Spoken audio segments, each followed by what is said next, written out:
Hello! And welcome to day 7 of Sonic Month. How are we all doing today? We have a good old classic game ready to play today, and we've got a little bedtime story for you as well. Today we are going to be going through Sonic CD on the Mega CD, and we're going to be taking a quick little look at the first chapter or so of Sonic the Hedgehog and the Silicon Warriors. Exciting.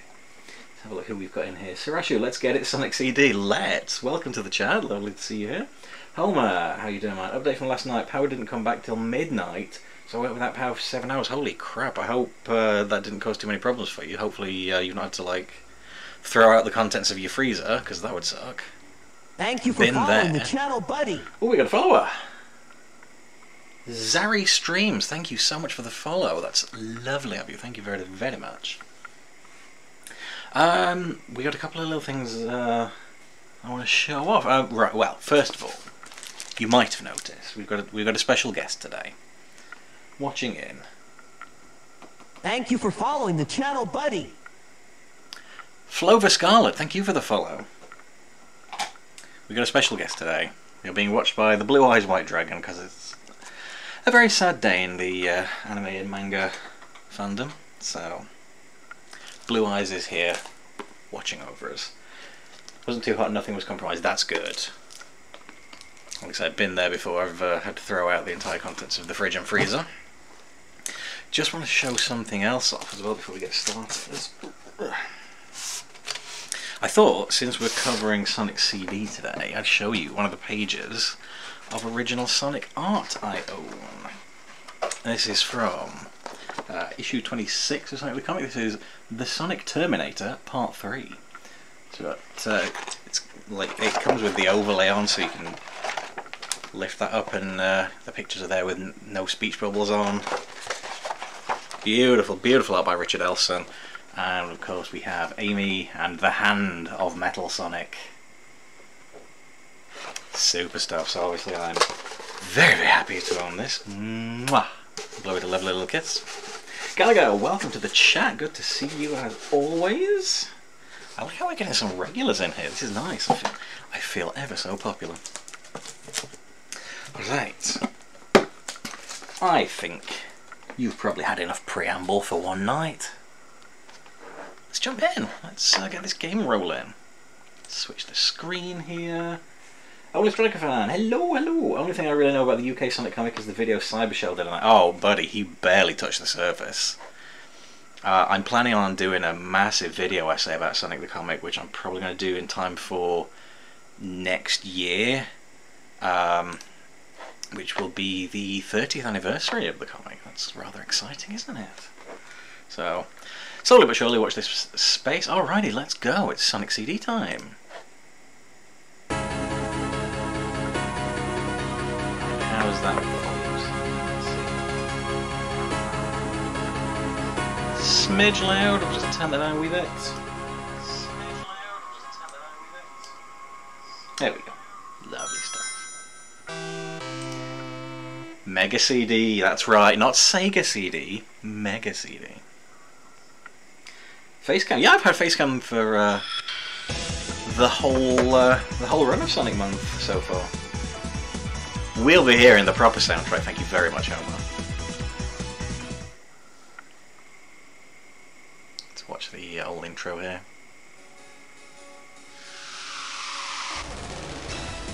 This is so cool still.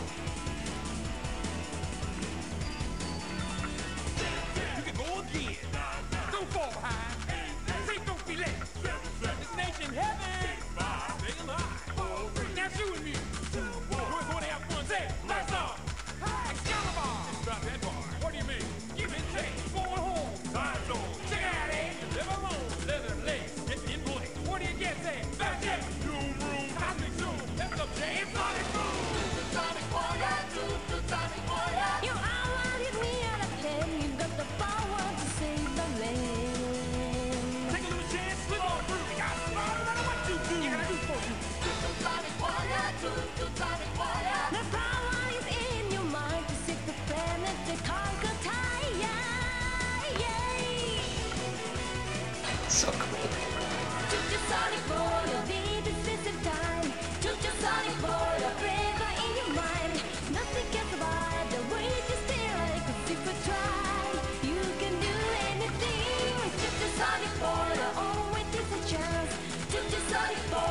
in his underpants.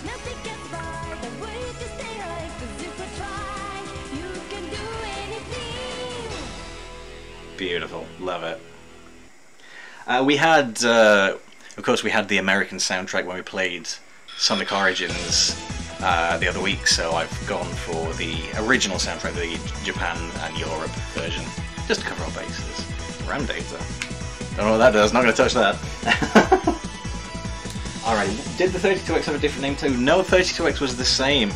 It was... oh no, I've left it on the title screen too long. The Mega Drive and Mega CD were changed, of course, to the Genesis and Sega CD in North America, but everywhere else they remained the same.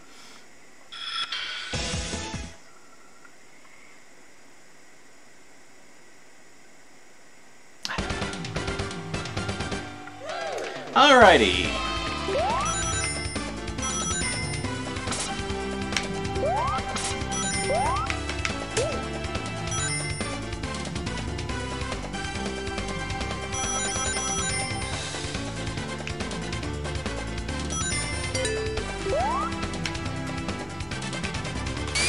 Now you'll notice the spin dash works differently in this game.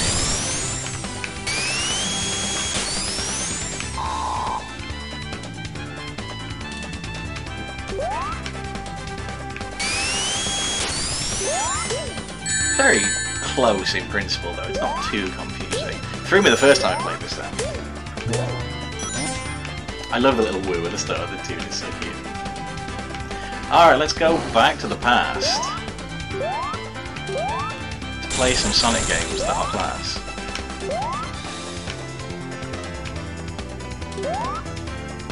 Where can we time travel? Oh no!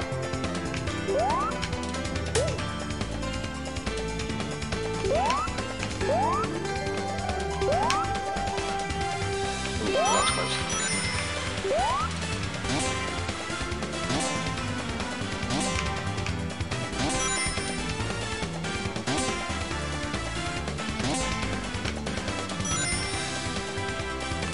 Now, can I maintain my speed on that? I genuinely can't remember. No, I cannot.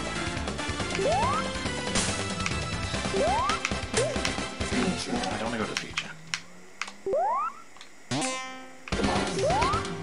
Oh, that's unusual. Not used to that. The CD track having to reload when it reaches the end. I mean, of course, obviously. Still new technology back then. Ah, okay, that'll do it.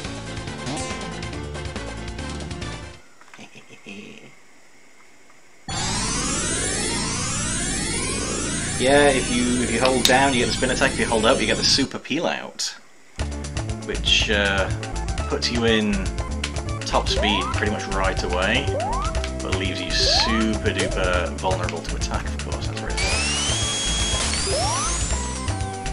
cool. Let's find that Badnik generator. Wherever it may be, I think it's up high somewhere. Oh, Metal Sonic hologram. Smash that.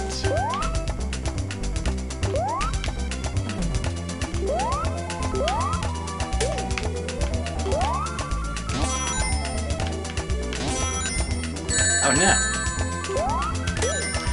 Once again, guys, just for the sake of clarification, we are playing casually. If I don't get the good ending, it's no big deal. You will recall, of course, I had to use a lot of coins when I played Sonic Origins to get the good ending, and coins are not an option in the original. So don't be expecting the good ending, because you all saw how much I was struggling.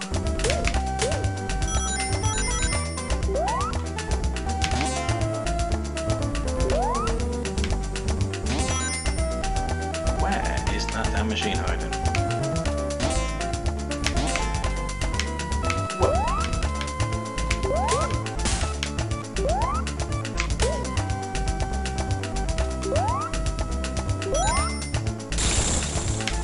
There's one thing I do have to say, of course.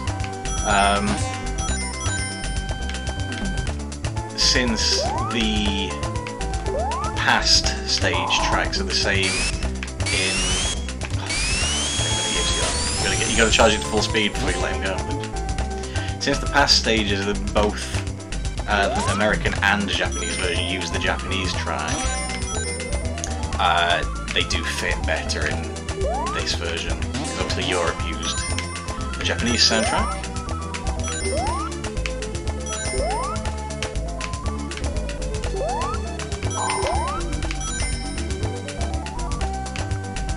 Yeah, I like it. Yeah, it's nice and calm and relaxed. That's a Badnik generator.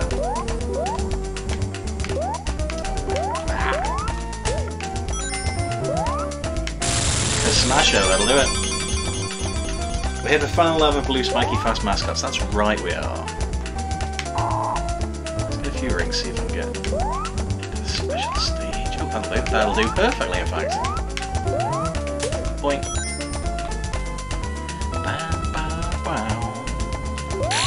Yeah! Here it comes.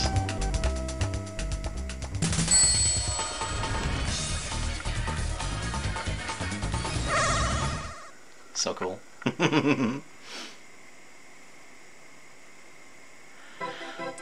Watch me blow this.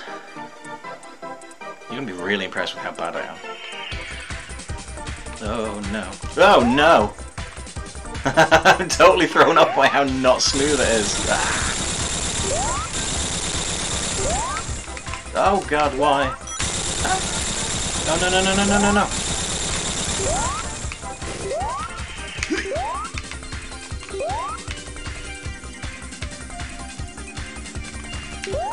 Ah, mamma mia.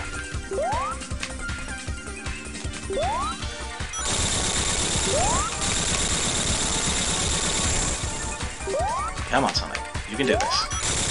If you try, you can do anything. That's what the song said.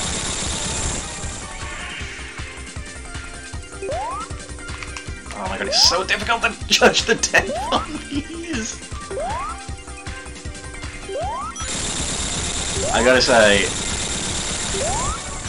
the smooth scaling on the sprites, definitely a good addition in the Sonic Origins version. Mind, I say Sonic Origins, I assume that's also in the 2011 version of the game. Yeah, there we go. These aren't very hard. Yeah, you didn't see how badly I was sucking the other week. There we go, we got at least one time stone. And probably at most one time stone. Past ones use a real-time synth. Going to the past is literally using past technology. I like that. It's a good way of looking at it.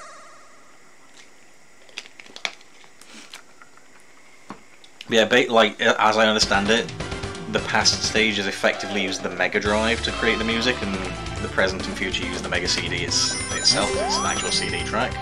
I could be memorizing that slightly wrongly, but that's my understanding of it at least.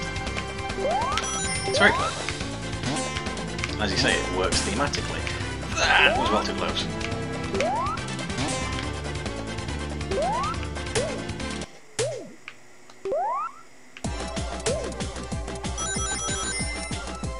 Change of track, because of course technology wasn't quite there yet to speed up the CD track.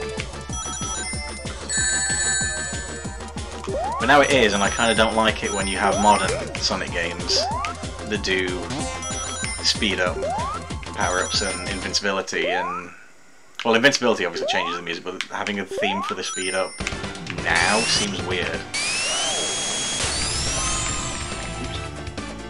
It should just make the music go faster. I mean, I don't mind it so much in like the 3D games, but in, you know, your Sonic Manias, your Sonic 4s, there must be a little consistency there. Now, how do you get past it there? Just noticed the first time stone is green, much like the time stone in Marvel. Nice. Please work, please work, please work, please work. Yes!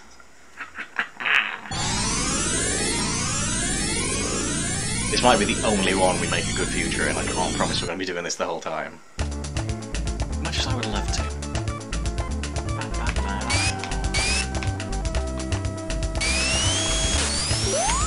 The super peel out's really weird in in a way, because like it's only really used in this game. I think you can use it in Mania if I remember right, but obviously it's a toggle. But it's a really iconic, popular move, and it's kind of strange that they've never properly brought it back in a Sonic game. Oh, don't want that. Don't want to be going to the future. Hologram, Smasho, nice.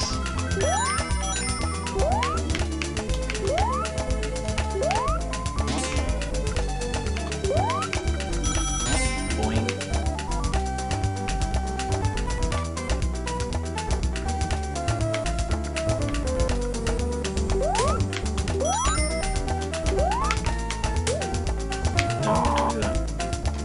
Don't do that, Sonic.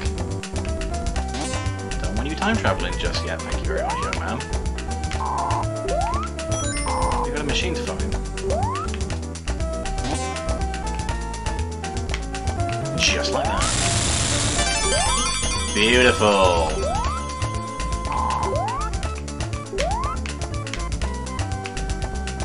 Let's see now.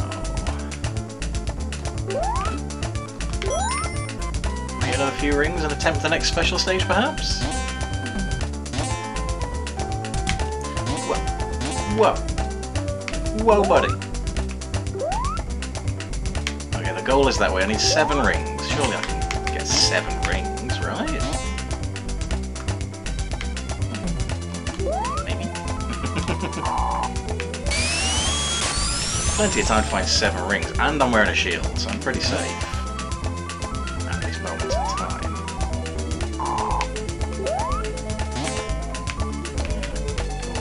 That's 2. Okay, just need 5 more.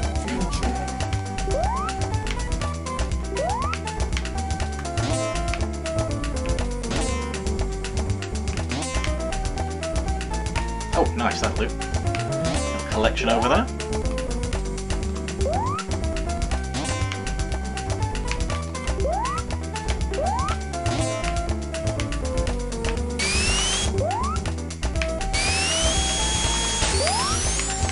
Oh, extra life, I'll take that. No extra life jingle in this one, it's just Sonic saying yes, which is pretty cute.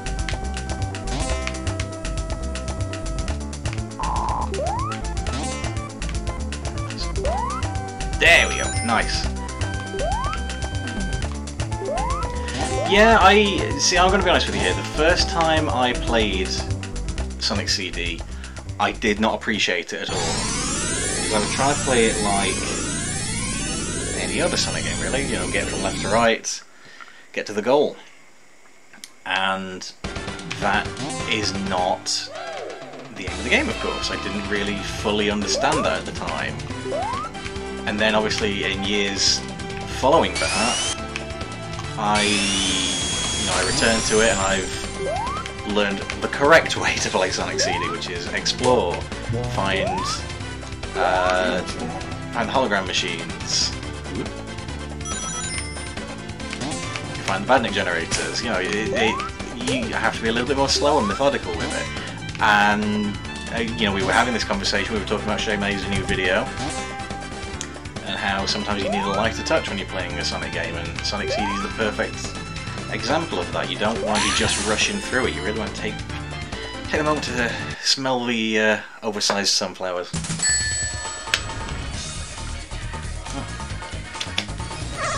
Staying hydrated. Okay, next one. I'm not good at these, I'm really not.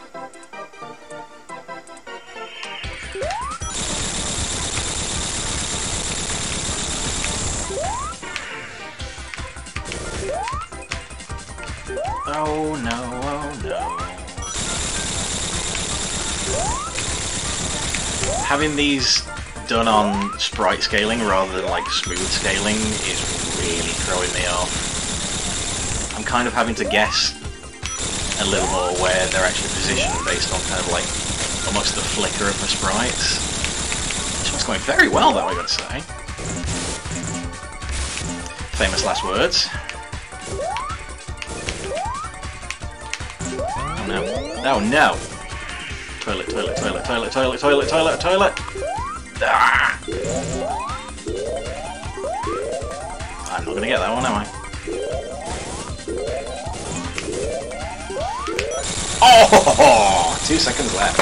Mwah!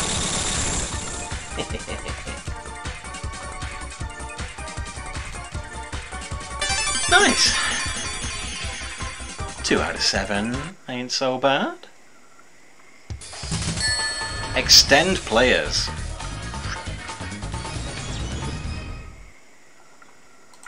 Totally under control, yeah, alright. Really felt in control. Not panicked at all. Yay! No longer woo, but now yay. So we've created a lovely good future by our virtuous planet-saving deeds. And in the good future, nature and technology exist in perfect harmony, so Palm Tree Panic is this lovely sort of like irrigation plant, I guess. You know, there's water flowing everywhere. Plants just looking lovely and bright and lush. The music's happy.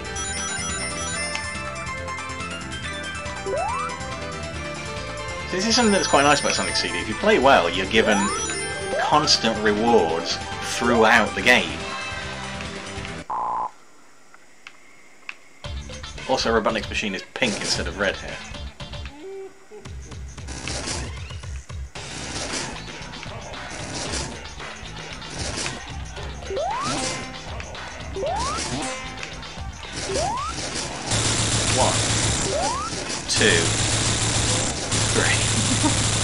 Sonic CD's bosses aren't great. It's one of the downfalls of it. Whee! Oh. Nice! Sonic made a good future. He sure did. It's gonna be about the full extent of me playing well tonight.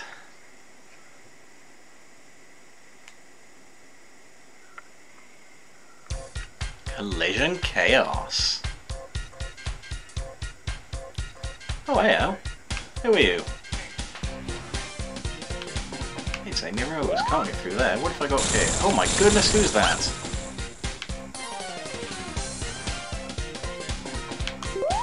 He looked like a metal version of me.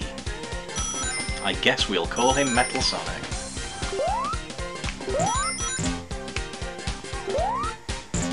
That's literally your first introduction to Amy, and the game just immediately expects you to care that she's been kidnapped. It's gonna work, though. I'm absolutely gonna care.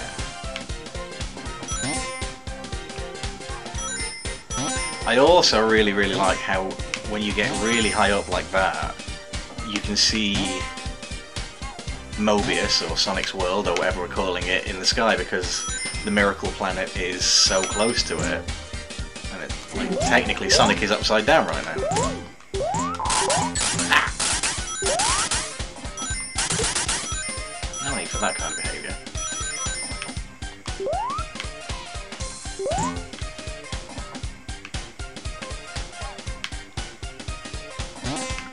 Northeast Brick Close, hello! Tactical retreat and continued use of live bait. Live bait have been called some things in my time. Oh my god, the Sonic CD adaptation is so funny. It's got one of my favourite lines in it. I can't remember the exact wording, but it's like, I was created to destroy you, Sonic, and I will never ever stop until I'm successful. Not even if I say pretty please. So funny. Like, Nigel Kitching is such a funny writer when he wants to be. Because he's a funny guy in real life. But, you know, when he was writing his Sonic stuff, he was generally writing more action-adventure kind of stuff. Sonic made a good future investing in his pension, I think. Sonic made a good future by buying Google stock in 1992.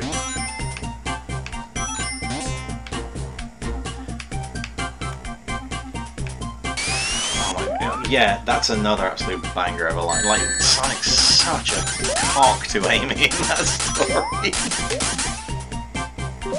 It's so funny though. Oops, didn't mean to do that. It's also got Sonic running away from Metal Sonic and then appearing behind him to hit him. But I saw you run away. That's a round girl.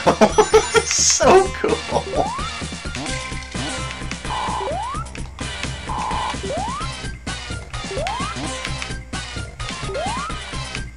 Where is that bandage right?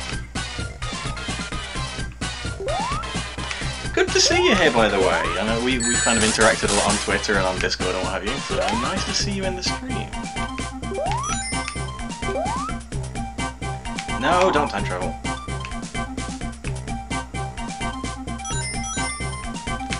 Find a machine.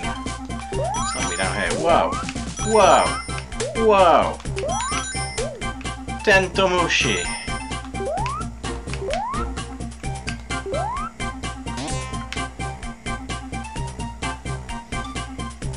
Hey, no worries. Hopefully I'll provide you a little bedtime entertainment. No! Absolutely not. How dare you? I think that's cool as well, Homer. Like, there's obviously concepts they abandoned for Sonic 2 that they put in Sonic CD and presumably the other way around as well. And then you've got things like the spin dash, and you can see how both teams arrived at the same conclusion, but came up with a different execution for it. Obviously, the Sonic 2 team, slightly better version, because that's the one that's in all the future versions of this game, but that's okay.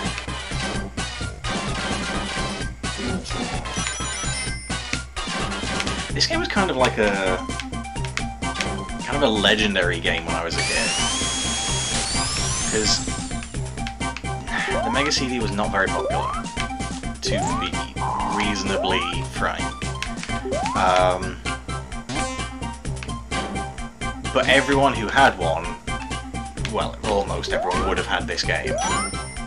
Your choice of games on the Mega CD was not terribly rich, but Sonic CD was, oh no, the screen's locked, oh no! Damn it.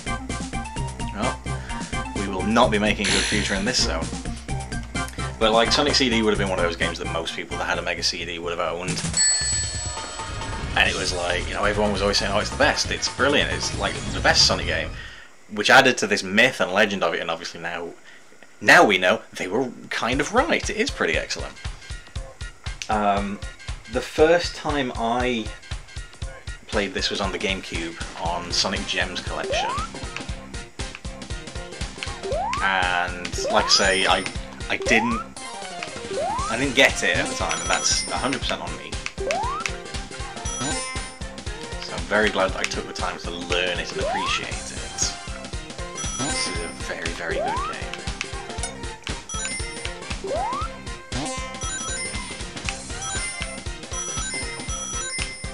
But for a good old while, this was one of the rarer Sonic games, you know. But obviously, it's on. Well, it was on Steam. I assume they've delisted it. Either way, it's, you know, as part of Sonic Origins, it's readily available now, and so it should be. It's one of the all-time classics of the series.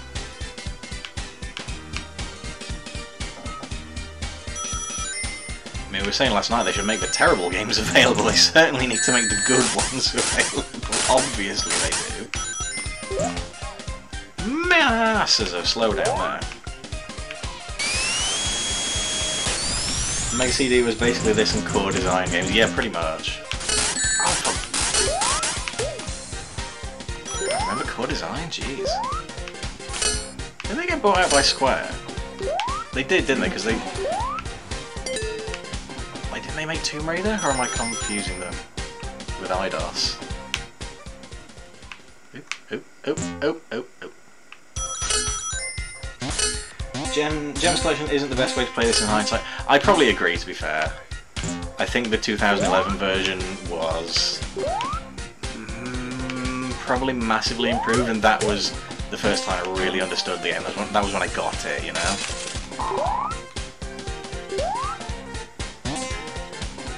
I do love Gems Collection, but Yeah, it's imperfect. I decided, by the way, to anyone that was watching yesterday, if I can find the Saturn games and a decent Saturn emulator, I'll play them. I'll play the originals rather than the GameCube version of Sonic R. Just seems right. You know, if I'm playing the original versions of everything else, we better keep it consistent, haven't we?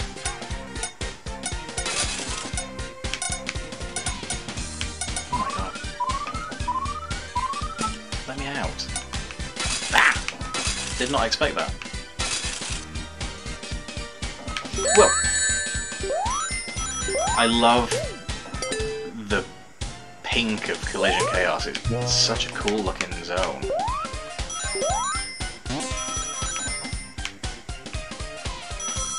I really don't know what entirely it's supposed to be, but it just looks cool. It's like a giant construction site almost, with neon lights everywhere. Whoa, that was cool. Getting flung everywhere. It was Eidos that got bought up by Square. Core got shut down because of the Angel of Darkness debacle, right? But don't forget Night Trap. Do you know, isn't it weird that Night Trap's had like a real... Wow, that was tricky. Night Trap's had a real resurgence in recent years. That's strange.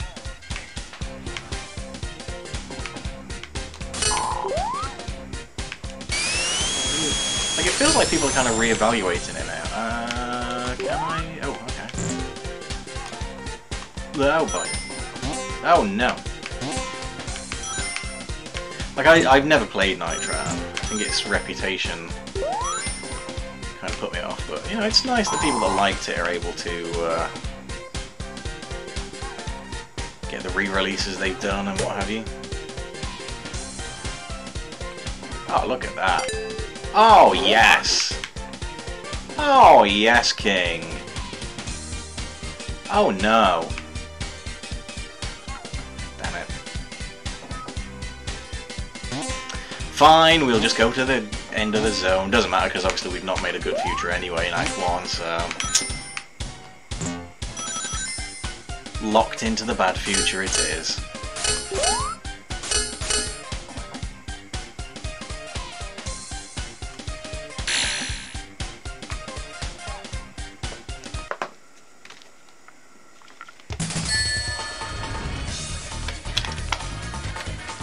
Doobie doobie doobie doo doo.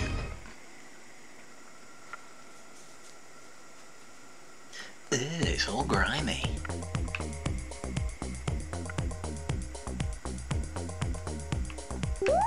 I do like this version of the tune though, it's really cool. Really atmospheric. Still keeps that kind of funkiness of the tune. Oh, hello.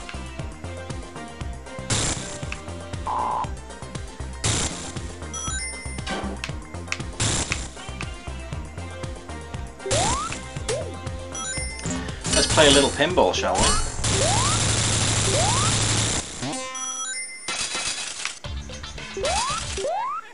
Not to be confused with Sonic Spinball. It's a different game. I feel like that probably should have hurt. Didn't. I don't know quite what's going on here.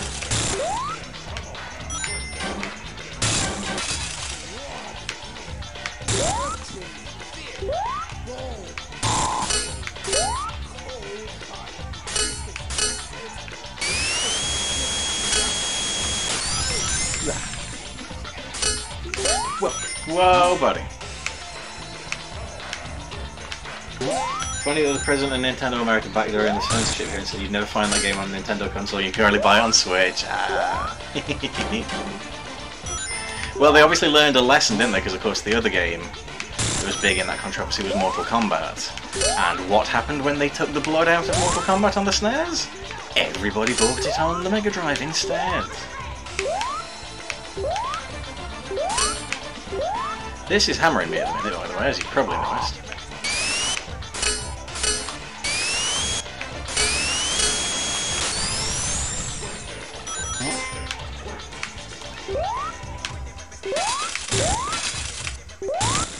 Damn it! Yes. Yes. Yes. There we go. Easy once you get to it. I love the blood code. Is that the Dullard code?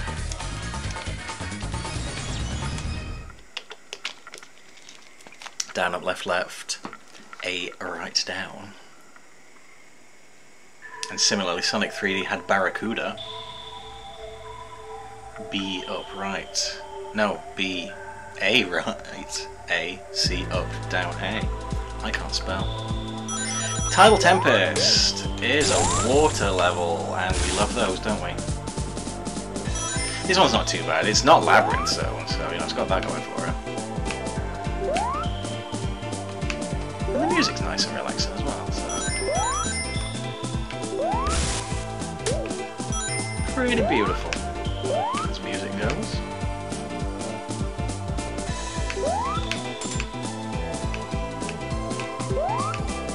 That's a fun little level.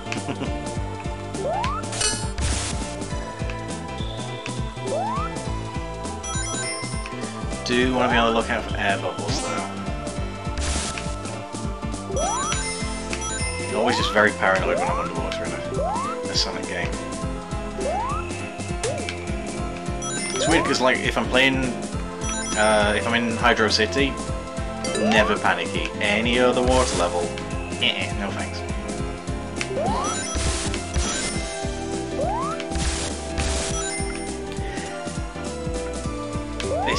This is a pretty beautiful tune. Like the US versions, honestly, the US versions of like the whole soundtrack's pretty nice. I haven't got a problem with any of it really. That'll do nicely. But the originals are so much more atmospheric. What I always think is really funny is that like when they approached this game's release, they were like, oh, I don't know if, you know, because they were like, they kind of knew that this soundtrack was sort of ahead of its time. And they were like, oh, I don't know if American audiences are like ready for this style of music yet. That was pretty much the whole impetus behind them changing it. That's not to say, you know, you're an uncouth, classless bunch or anything, but it was like, you know, different tastes in music, and that's all it boiled down to. I don't think it'd even be a consideration now, of course, but I like how that led to them creating this whole other equally fantastic soundtrack. That's the generator, we need that.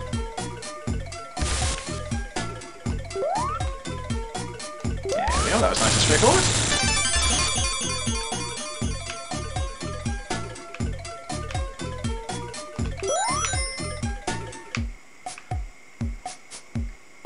Because, like, even if you, like, regardless of which version you prefer, the American version or the rest of the world, shall we say, version,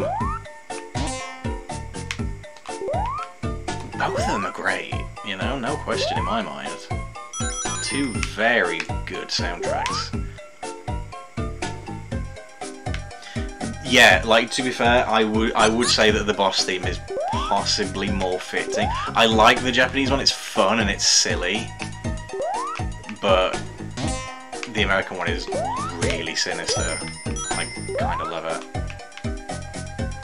I do think it's funny though that they were like, at the same time as they were like, oh hey, you know, I don't know if America's culturally ready for this kind of music yet. Here's the Streets of Rage series, by the way. With like these absolute banger tunes by Yuzo Koshiro.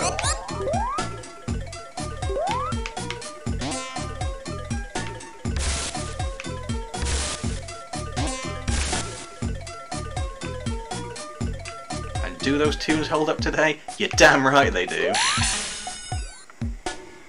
It worked that sucker to death. It's a very strange line, isn't it? Alright, let's see me screw this up.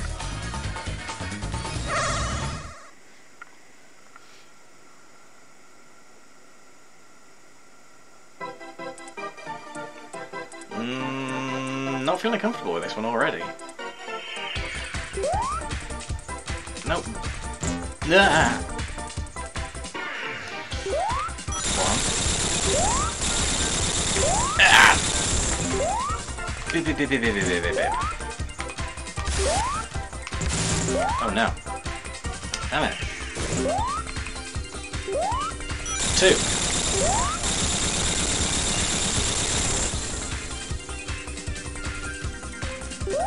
3.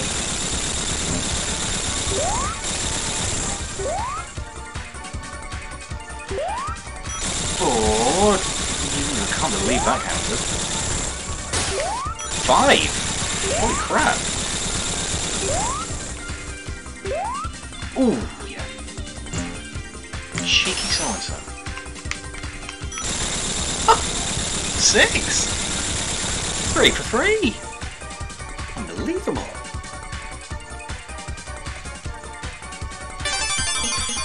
Ah, delicious jelly tots.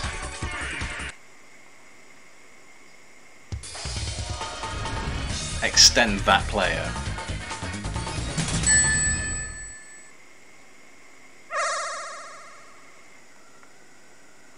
There were 2 of them. Wait a second. You mean to tell me that in the future I become a continue?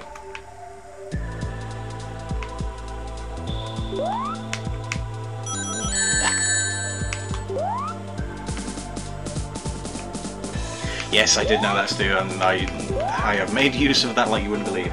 Hello, welcome to chat, by the way, and yes, we've just been saying how absolutely lovely this level is and how gorgeous this tune is.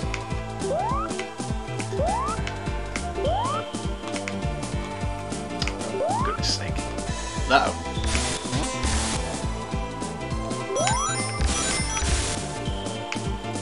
I think for me that like this is easily like there's no contest on this one. Like if we're talking American versus Japanese soundtrack, this one's an easy one, and it is the Japan version, honestly.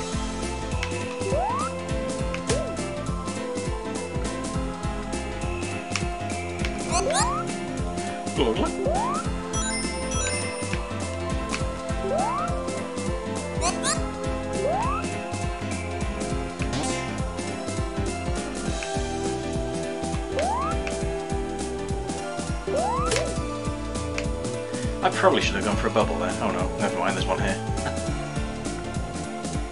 think why this game is somewhat difficult to get 50 rings and clear a stage. Rings are somewhat sparingly played. Yeah, I've noticed that as well this evening. That was very odd. There doesn't seem to be anything there. Is there a secret there? Oh, there sure is. Look at that. But again, the game rewards exploration. This is just a very well designed game. I was telling everyone about what a Philistine I used to be when I didn't get this game, and now I do, and I'm like, this is just really very good, you know? I feel like that's not an uncommon point of conversation in Sonic fandom. Not getting Sonic CD, you know? More rings, excellent. Love this game, piss the game. Thank you for following the channel, buddy. Oh, we got a follower. Mart's Multiverse, thank you very much for the follow. Much appreciated.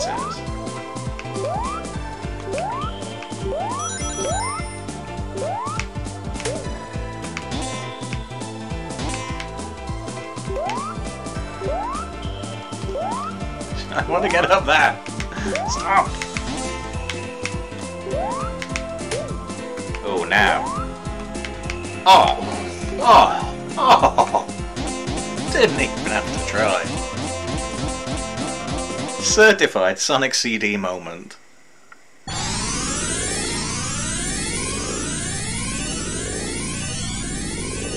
Stu, if you retire from the Sonic fandom, then how can you get ceaselessly angry about idiotic opinions constantly? I mean, really, think it through, man.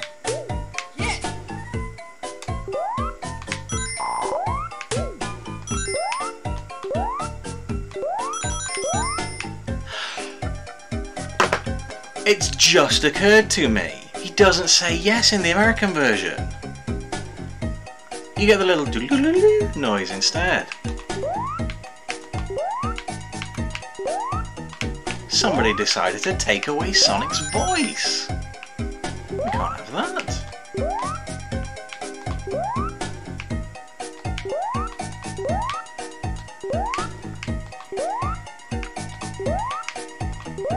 I would, I'm not surprised there, Stu. Like, I imagine, again, that's probably part of the thing to keep classic Sonic silent. program. Because obviously that is a concerted decision they've made in recent years. It's just a shame that they're now editing the old games as a result. I'd append that statement, Homer. I don't think every fandom is toxic, but I do think every fandom has toxic people in it. I think the Sonic fandom is probably, in all sincerity, the best fandom I've ever known. But unfortunately, the rotters are real rotters, and I've met plenty of them in my time, and Stu's met a couple of them too! We've met some of the same ones! One of whom's having a really rubbish day today, I bet. Hee hee hee. Say no more. There you are! Oh, it's going to be a good future! I'm very careful I can get to the end and not lose these rings. We might get... special stage. That's what it is, Homer, it's vocal minorities. And unfortunately sometimes you can meet 50 lovely people and then one complete waste of space, and it's the one that you remember. I always said that, like, when I worked in a supermarket, I always said it only takes one person to ruin your day.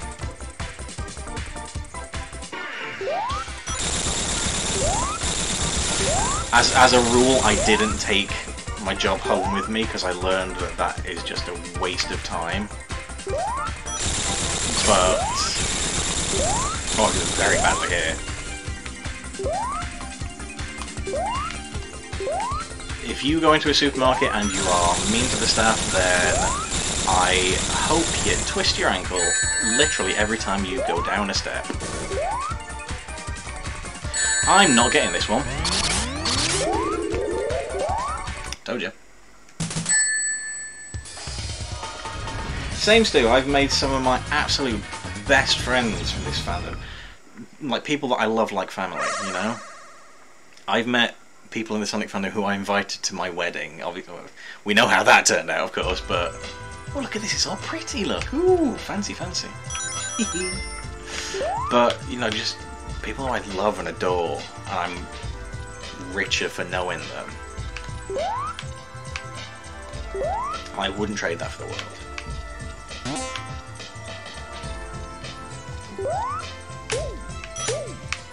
Worst zone next.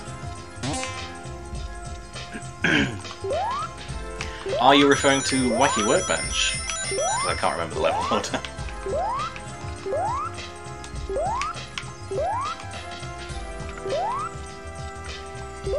We're so still good. Oh, it's this guy. Not Wacky Workbench. I've been seeing a lot of... oh, that was terrible turdy underpants. Been seeing a lot of people hating on Wacky Workbench lately. I quite like it.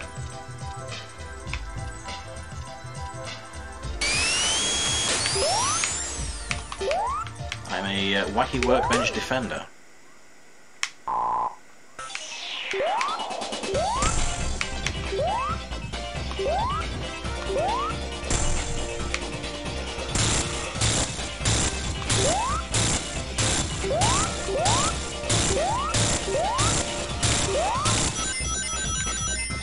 It's a fun, bouncy level, you know?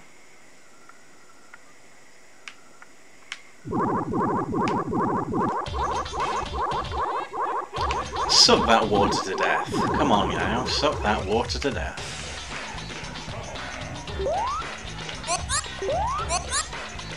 Lasers! Forgot they were there. I'm very stupid and bad at games.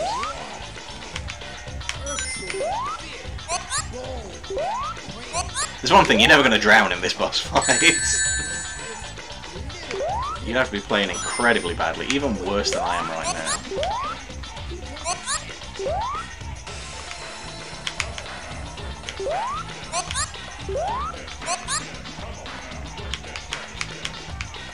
Going steady.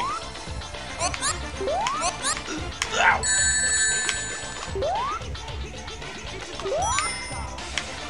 Oh, oh, oh. Easy does it. Yes! I'm great.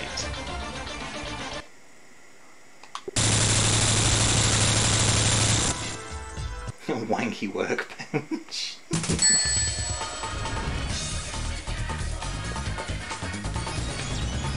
Hell yeah. We made 2 good futures today. What is the next level then? Oh, Quartz Quadrant. Okay, yeah, fair. Not one of the more memorable ones. I do not want that future sign, sorry.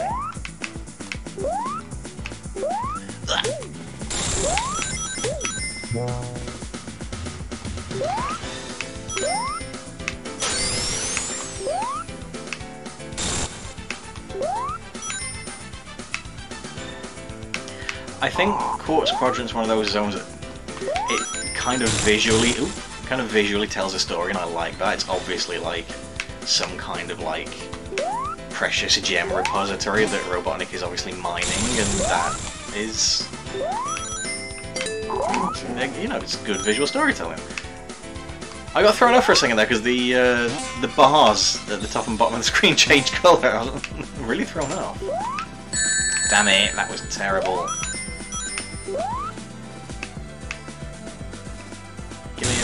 Give me a pass. Give me a pass to that. I know what you're getting at, Steve, because like Marble Garden is, it's my least favourite, but it's still an alright level, you know? Like it like the way it is with a game as good as Sonic 3 and Knuckles is, one of them has to be the worst level, you know? Just by sheer maths. And it is very probably Marble Garden, so...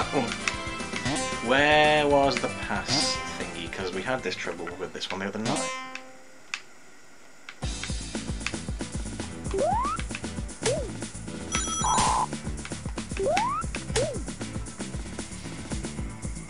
Whoa. There we go. That's a past. I'm gonna find a loop or a good bit of track I can go on. What's in here?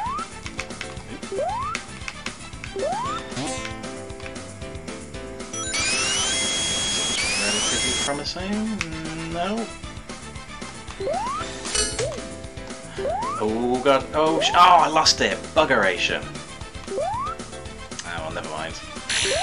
We'll just not make a good future because I'm having a sulk now.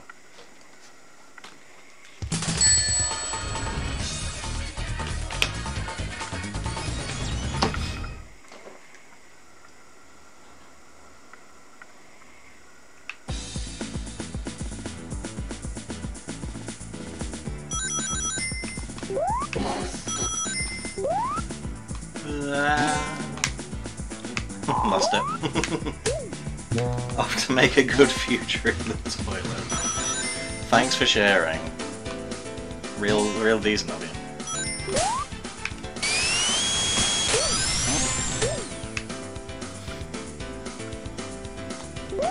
Thanks for dropping by. Oh my goodness me. Would you jump over it? Oh, it's because it's like obviously the background's changed, but it's like it's loaded in a different sprite for the background. That's why the bars changed. I'm gonna guess the bars are not in the other versions of the game because obviously it's the PAL version that we're playing. So it seems to go dark again now. Look. Our tellies were different. They were special tellies. Because they weren't as good.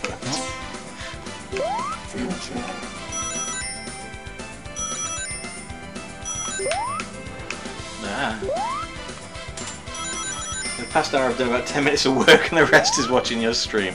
I'm very sorry if you get in trouble for not doing it. But I'm not sorry if you're having a good time.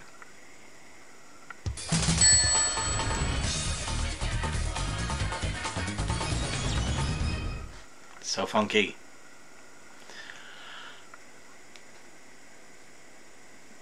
bad future. Ew, it's all slimy and horrible.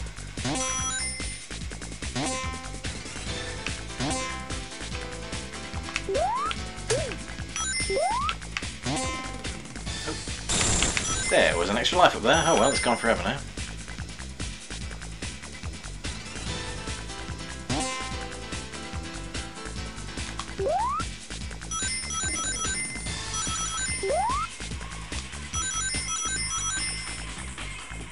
Here's this boss.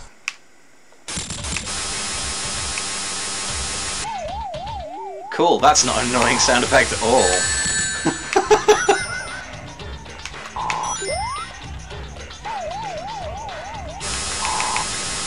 Oh, I am not doing well here.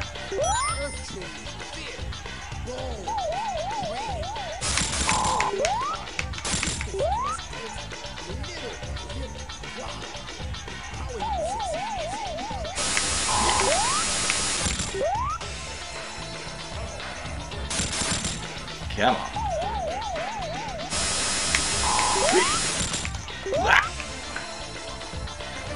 I like the concept behind this boss, it's just cool. It's just a fun idea. I love Robotnik's face as well as he realises he's screwed. Gonna get the old hot foot there, buddy.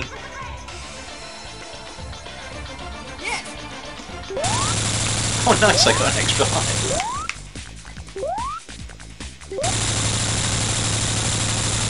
Work from home for a call centre. I'm sitting here waiting for my next call. The kicker is I had a meeting with my supervisor where he praised my work. I'm doing something right. It must be the impact of my stream. Yeah, right. Well, that's good. I'm glad it's going good for you at work, man. Wacky workbench. It's a workbench and it's wacky. Doesn't even look like a workbench at all. Boing.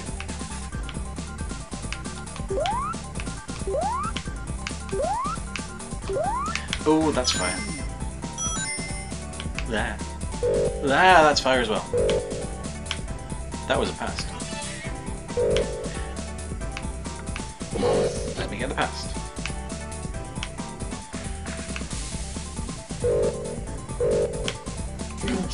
You mother bitch. The worst of it is I saw a video of someone doing that the other day. So I should have known that was going to happen.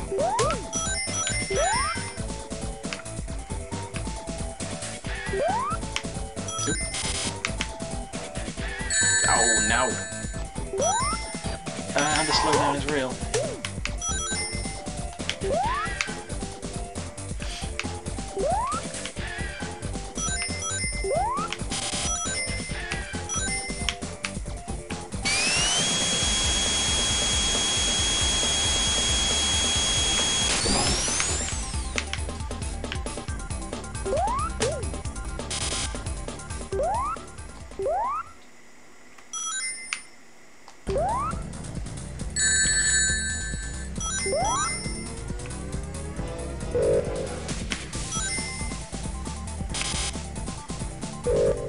Where am I going to build up speed here, I wonder?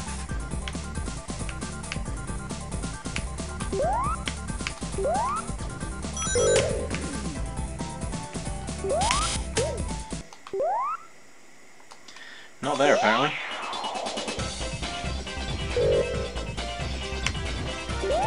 I think this is going to be another bad future zone. And I'm definitely not making it to the finish line with 50 rings, I can tell you that.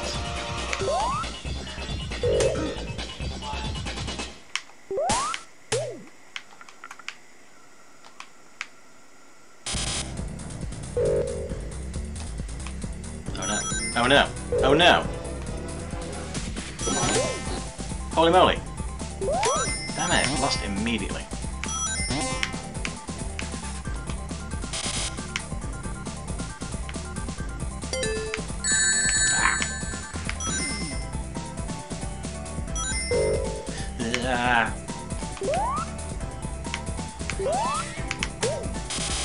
See, I'll be honest, I can see why people wouldn't like Wacky Workbench. challenge. I'm like, I do get it, but I still think it's fun.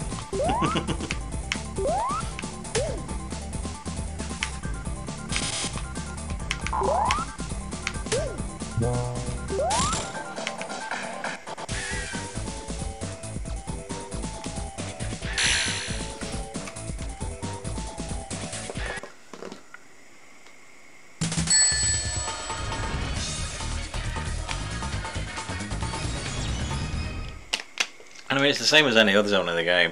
If you don't like it, if you just go left to right, it's over quickly. 2.5 minutes is not a long amount of time, let's be honest. Woohoo! That was cool. 33 rings for 0 effort.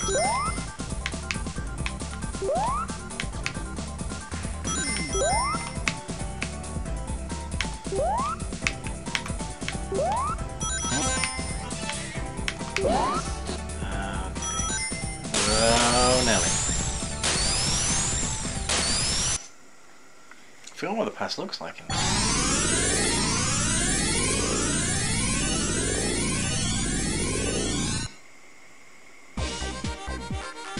Oh, the music's cool. The music is very cool. See, again, I'm getting construction stage vibes, construction site vibes.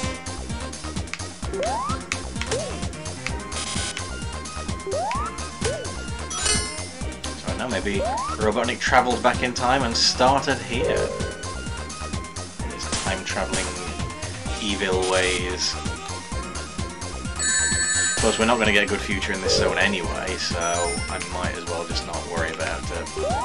If I do find the Badnik generator, I will smash it. If I do not, never mind.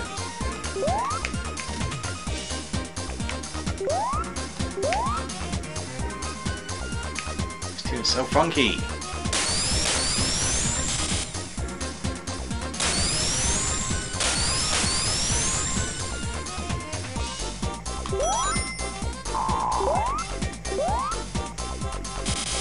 It seems to use like a phone as an instrument, you know, like a phone keypad. The beep beep boopies.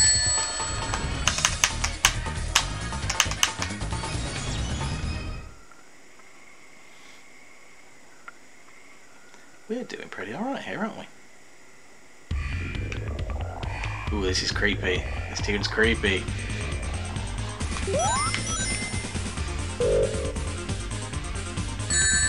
Oop, that was not good. There's a shield down there, can I grab it? Oh no. Oh no, oh no. Okay, I'm not going to risk it. I'm just going to get zapped if I keep going for that shield.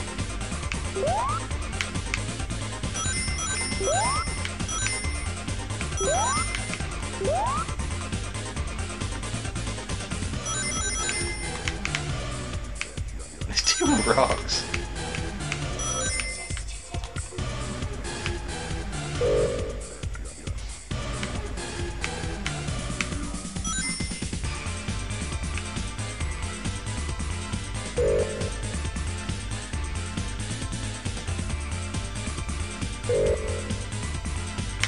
Oh, it's this one.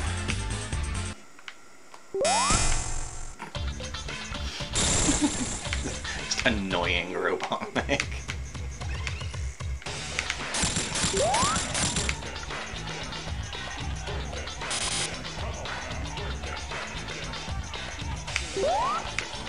Oops.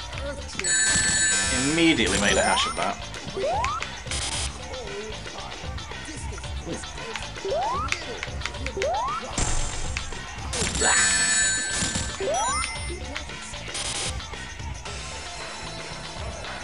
See, I'm doing this wrong. You're not meant to be bad at games. That's where I'm making my mistake.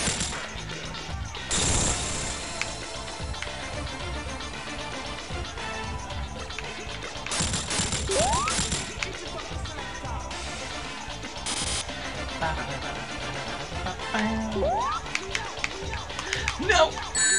No! That was being very bad at games.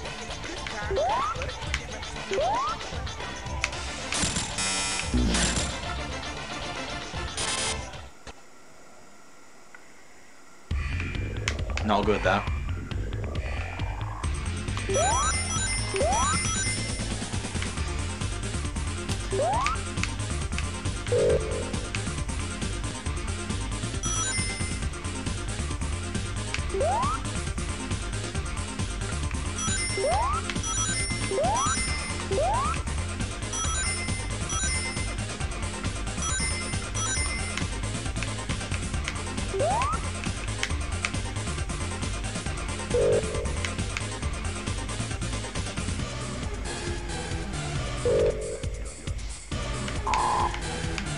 Okay, let's try again.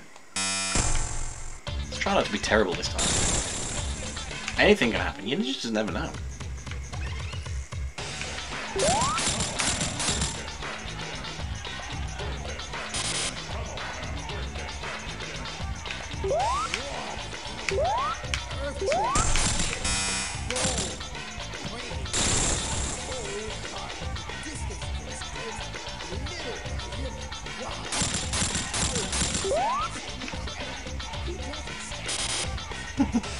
Love this animation.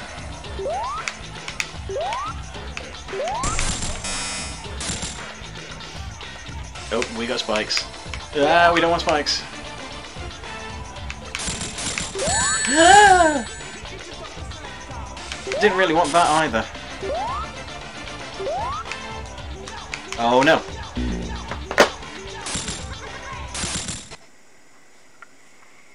Going badly. Got customer now I'm back. Oh, crappy customer, I'm guessing. Sorry about that, man. It sucks. Ryan Jacob 92. Good evening and welcome. How you doing?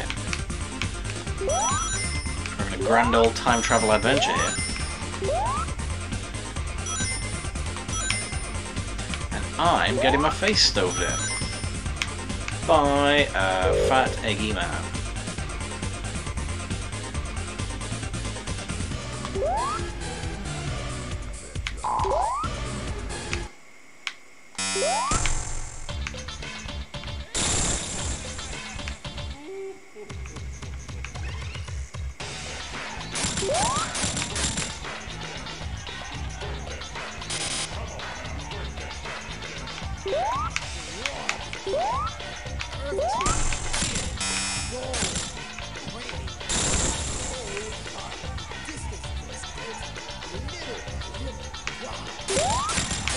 Boss is putting me through a ridiculous amount of trouble as well. What if I simplify things a little bit? Yep, that's definitely the strategy.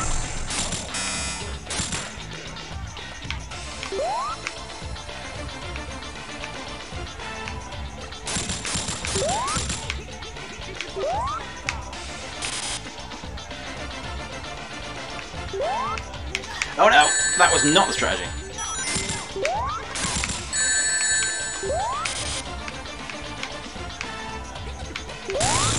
That'll do that.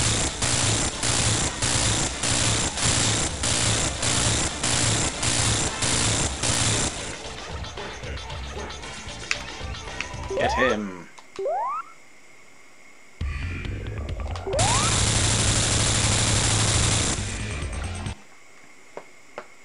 Oh, that sucks, man.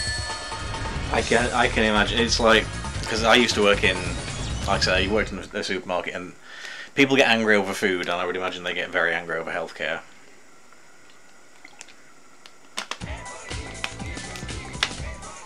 Which I think is...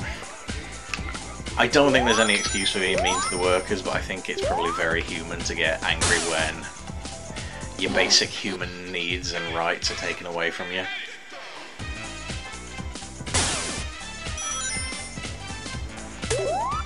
Oh, that was rubbish. What am I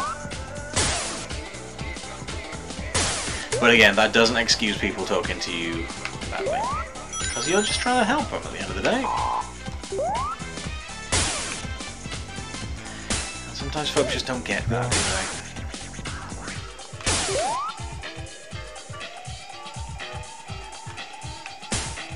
I am lost already. Fantastic. Stardust Speedway has an amazing theme tune, and it's true.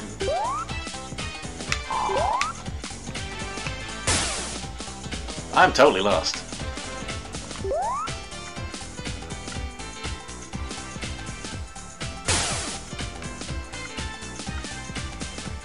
Yeah, I feel for you, man. Honestly, I don't know what I'd do if we had a similar health situation in Britain. We are very, very fortunate to have the NHS. Oh well, that's the bounding generator. Now we just gotta find a way to break it, I guess. Pass.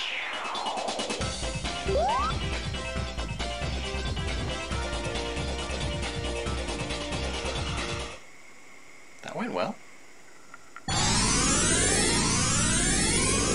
Sonic CD's what it's funny enough you say that, Ryan. I was having this conversation earlier.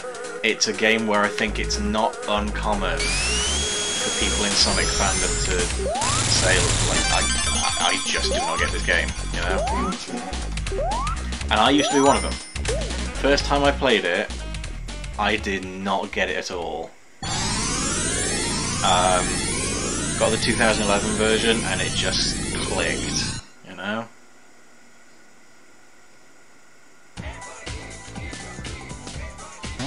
I like I do like the greater focus on exploration. That's quite nice. It probably is an acquired taste. I think that's right. I think for people that like it, they probably, like, generally speaking, in my experience, people that like Sonic the CD usually put it among the best in the series. But people that don't, obviously, would not do that. I am stuck in this area. Where am I going wrong? That platform there.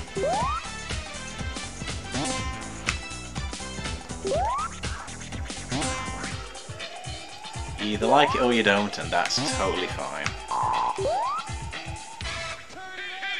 Whoa! What was going on there then? Why can I not just go through that wall?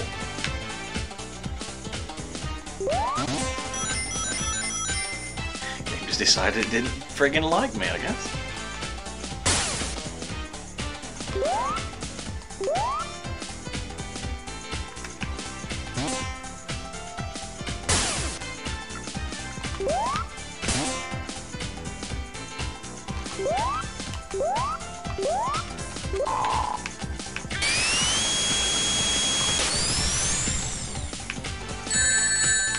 Yeah, see, I had a very similar history with this game. I did actually have it on Mega CD, but no, I didn't have it on Mega CD. Sorry, what I mean to say is I had a Mega CD, but I didn't have it.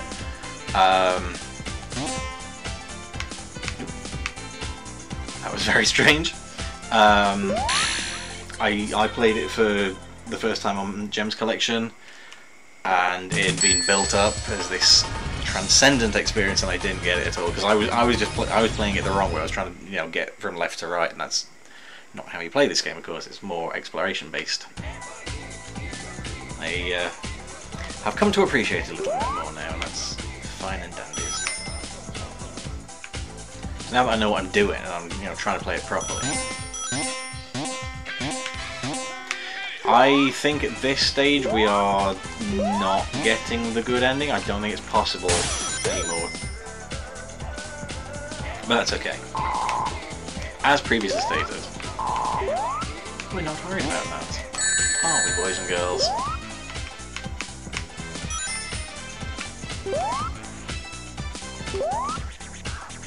Where's... oh, Willy on toast. Where's it? Sign to go to the past.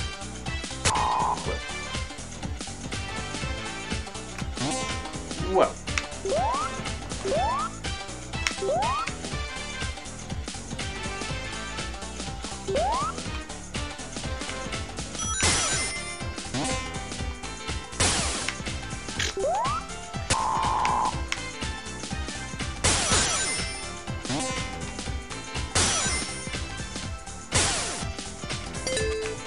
Okay then.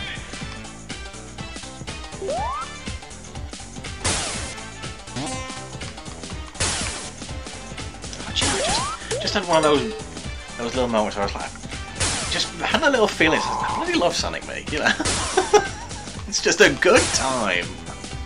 Just having a grand old time. We must go forward, not backward, upwards, and always twirling towards freedom. Twirling, twirling, twirling towards freedom. Giant hashtag in the sky. No! Don't do that. Go the other way, you big sausage.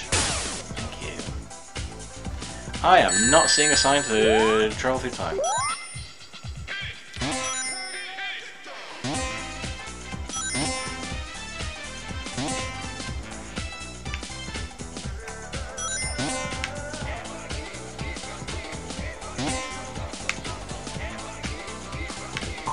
That's not right.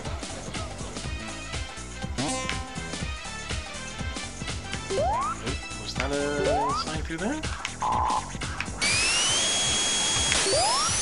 Yes. How do I get to it though? That is the question. Is level design like a Bubsy level? Is that good or bad? I've never actually played a Bubsy game.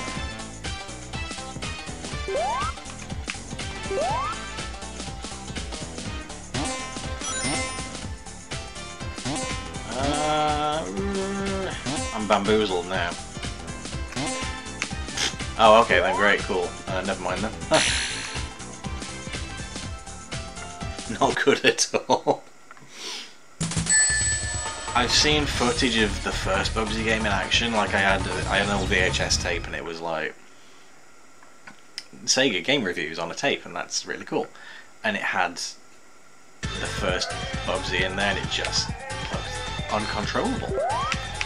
Stardust Speedway, the third act, and we know what's coming now. I almost don't mind having the bad future here, because thematically this fits quite well. Oh, hello.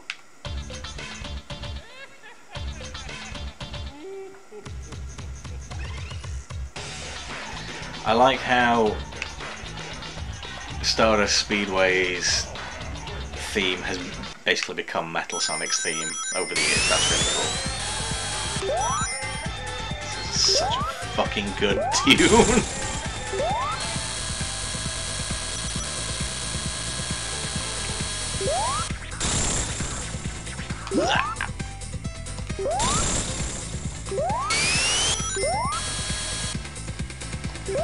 Just win the race. Just win the race. I don't care what it takes. Just find a way to win the race. Oh god, oh god, oh god, oh god, oh god, oh god, oh god.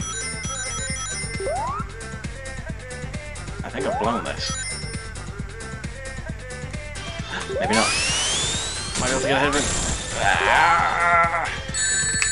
Ah! Oh god, it's so close. Huh. Ah! Ah! No! Ah!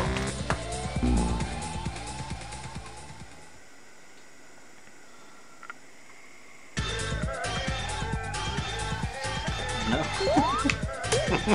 This music is top tier. This is an all-timer, in my opinion.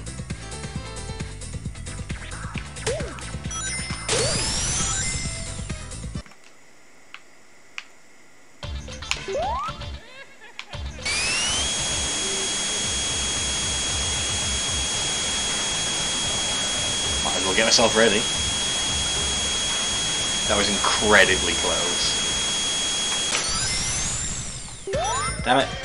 One of these days I'm going to learn the layout of this level, so I don't immediately lose all momentum on a spike. Shite.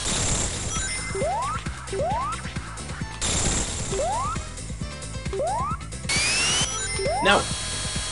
No!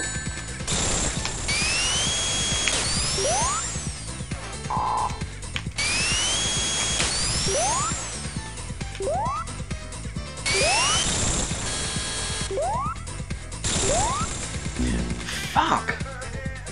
He's kicking my ass! Yes, I don't think there's a single bad remix in Generations, honestly.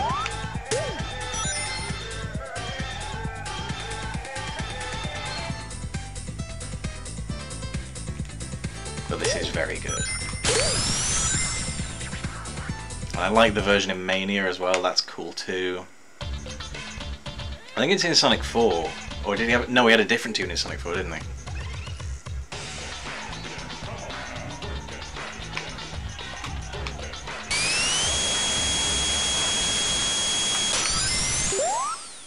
Bad and bad and bad and bad and bad.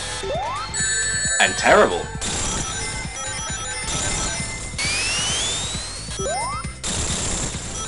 And also copious amounts of slowdown.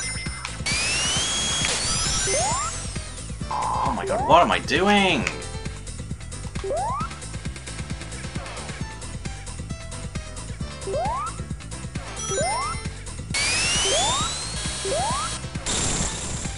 I don't think I've had a run at this stage as bad as this in ages.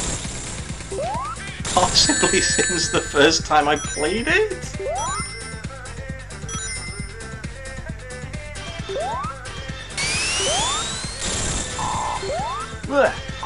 Oh, for God's actual sake.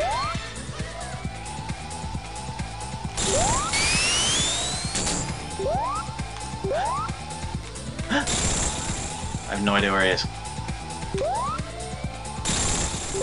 Hey! Fuck you!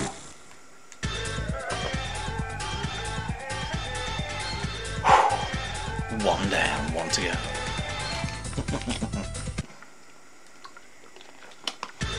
Yeah, sorry, I shouldn't remind you of Sonic 4. It's a very bad game. How dare it call itself Sonic 4? Come on, you. Down you get.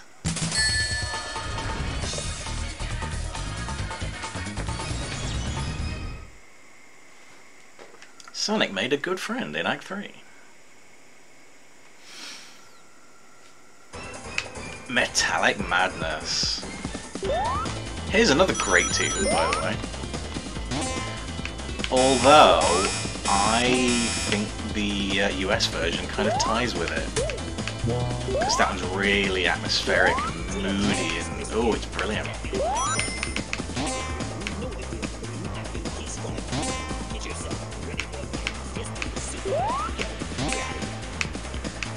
Whereas this has a very, very cool tune.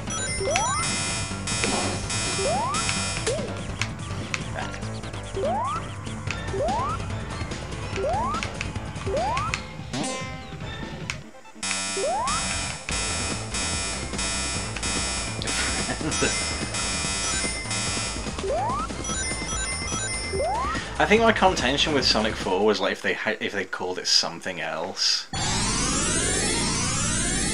probably would have had an eye at it, but it's like if you're like, all right, okay, you want us to judge you by that standard? All right, okay, fine.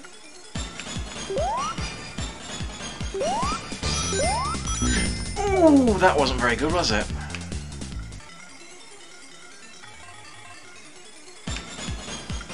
Yeah, okay, we just started in the past, that's cool. Extra life, having that. It was... I don't know, man, like...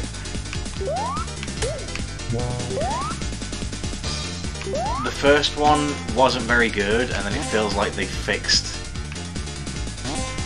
a couple of the things that were wrong with it for the second one, which is still not very good.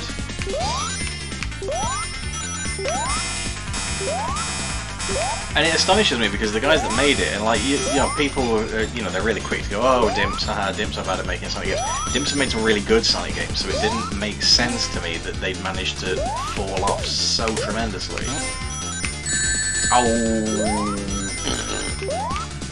Lest we forget, they made Sonic Advance, and Sonic Advance is tremendous. And Sonic Rush as well.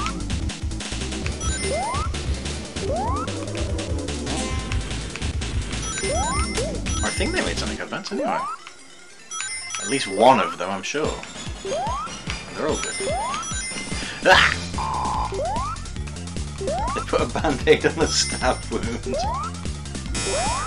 Oh, no. Oh, yo, we're doing.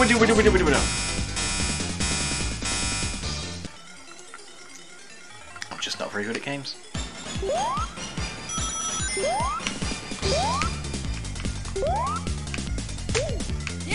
I'll just keep picking that up every time I go back to the start, I guess.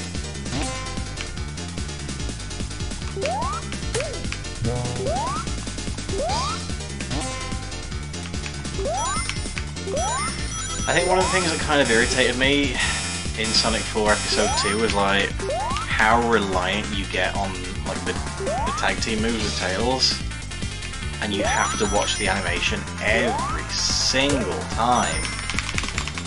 Let go. There you grab me. And it's just so tedious. Oh no! Ah! Ah, no. Oh, that's a big spikety.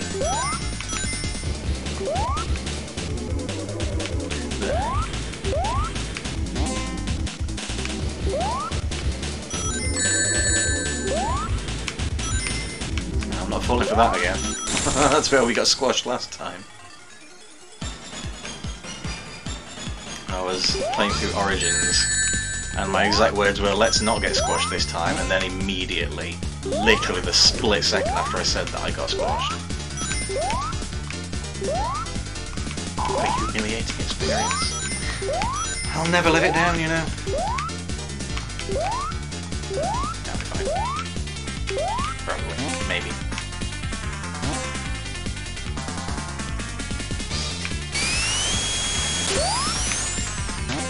Uh-oh.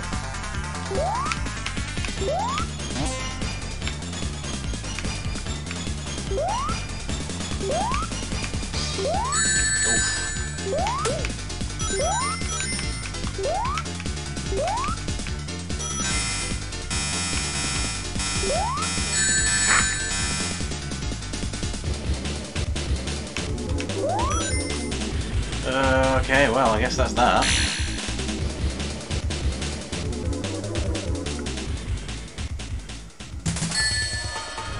We're getting the bad ending. Fantastic.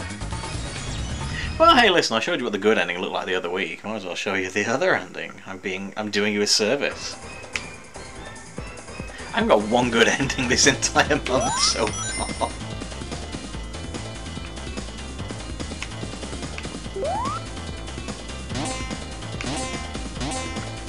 Okay, nice and steady, nice and careful.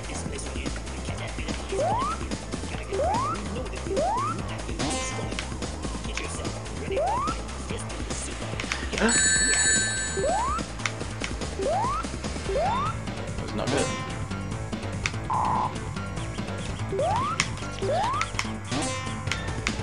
Oh, some rings would be really nice right about now.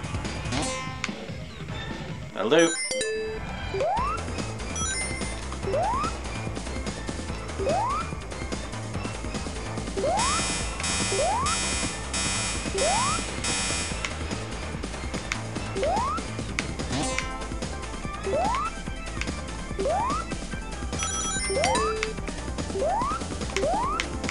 Oh no. Oh, it's a big one. Ah.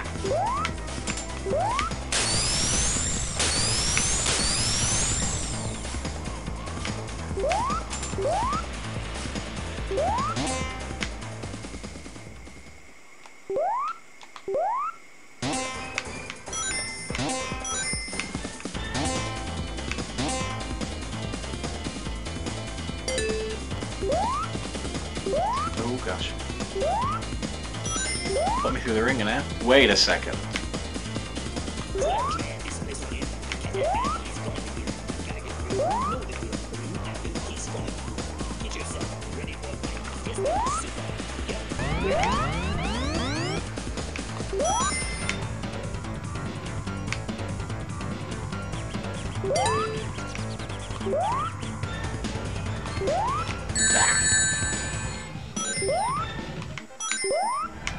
Okay, I really do have to bring that all the way over here, don't I? Fine. No great hardship.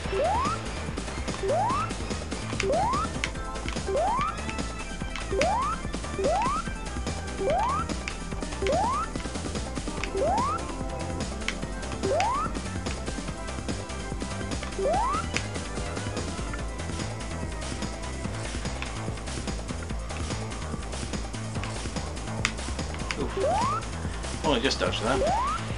Wait a minute. Mini Sonic.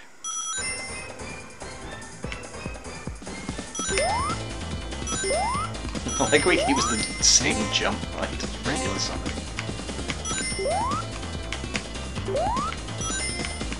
It's all very cute. Looks very odd where he doesn't have a bouncing animation on the spring though.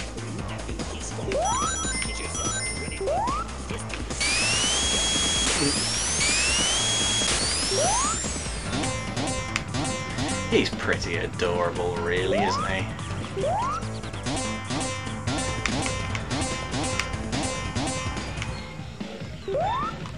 What am I missing here, lads? You've become 8-bit.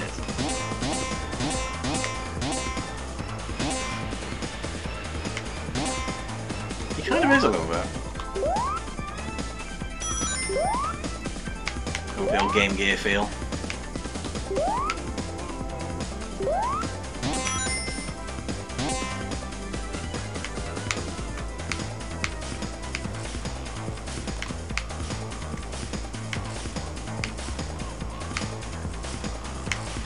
That was wrong and I'm stupid. That's the most obvious trap in this level and I fell for it. What a dumbass. What a jabroni. Ah, do that whole bit again now.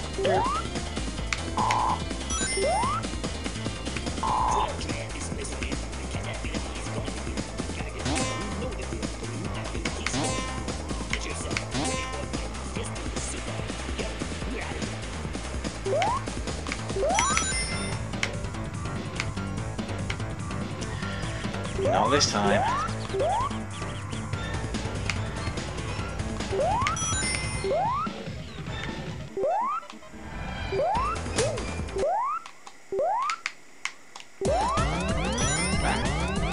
Regular size boy again. Whoa! Holy smokes.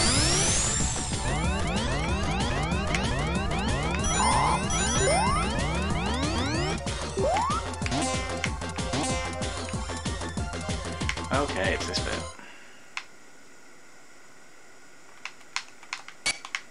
Whoa. And the music took a little while there, wasn't sure. Didn't quite know what to do.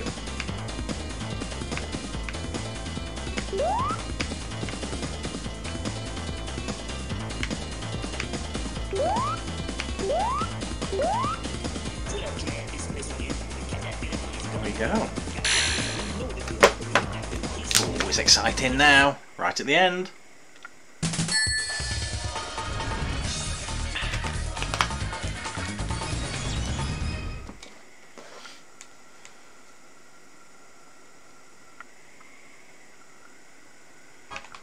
In this terrifying bad future. This ruined world.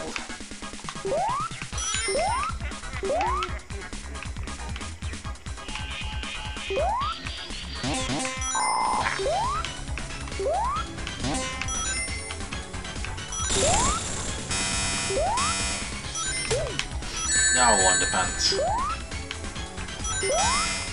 Ah! Whoa!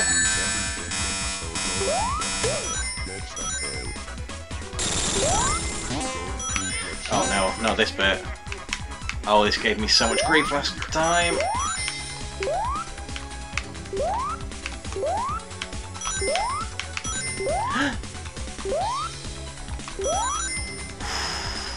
Got lucky there.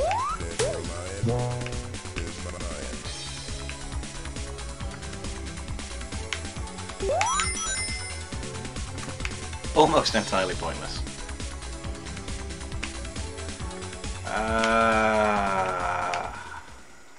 Hotaru fight.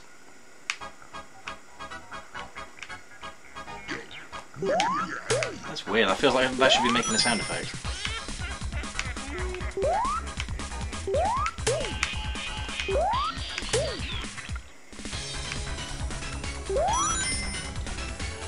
Alright, here we go.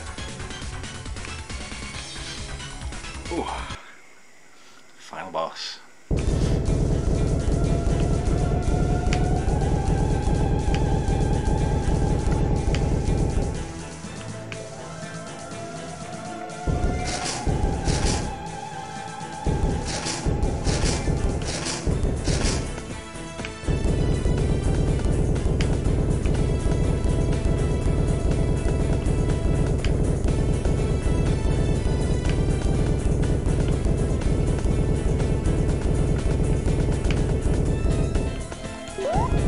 Damn it.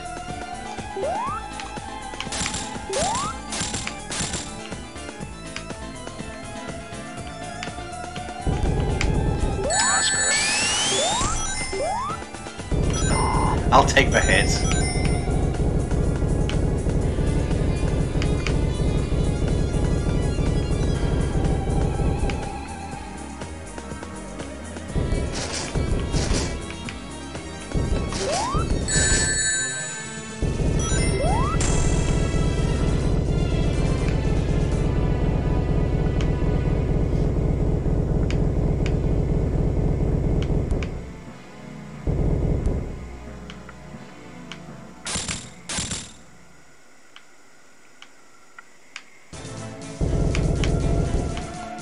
Oh no, bad, bad, bad, bad, bad, bad, bad.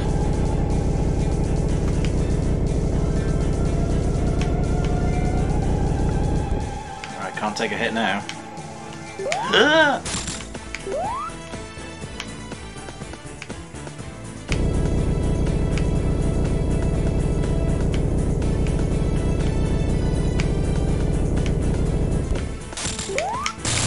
Fuck you.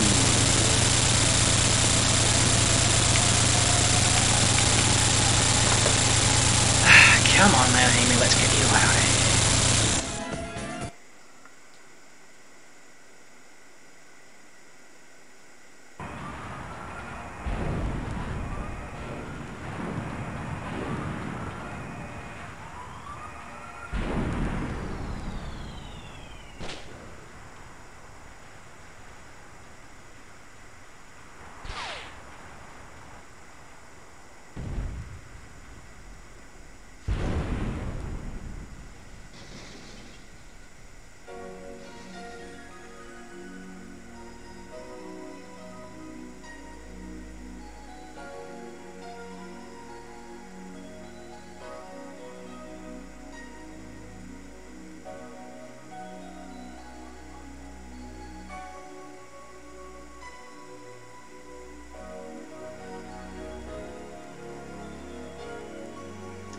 Oops.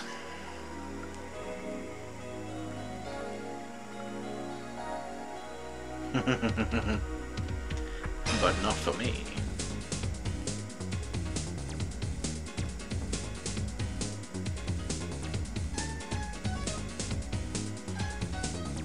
That's Sonic CD.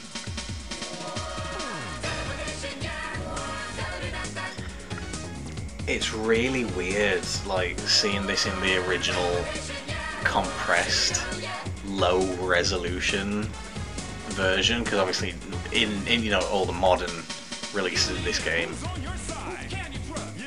they include the original animation. It's all clean and HD and lovely. And I think most people would agree that that's an acceptable thing for them to change about this game in the re-releases. But I do still I like this quaint, compressed, low colours version. It's pretty cute.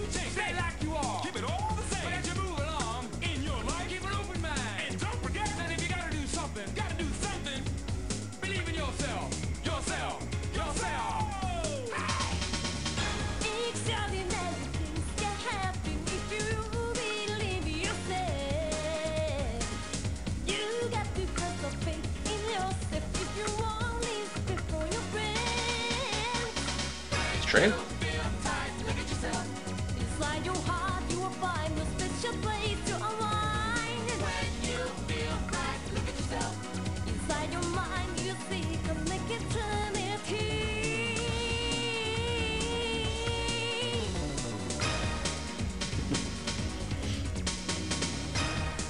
Great tune.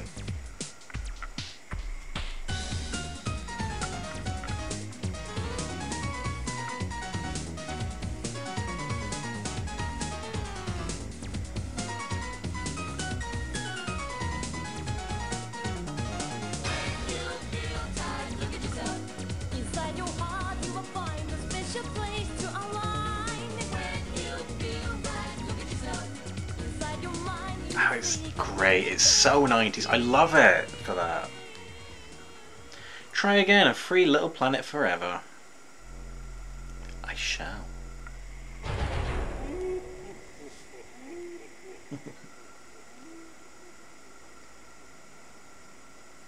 But not tonight.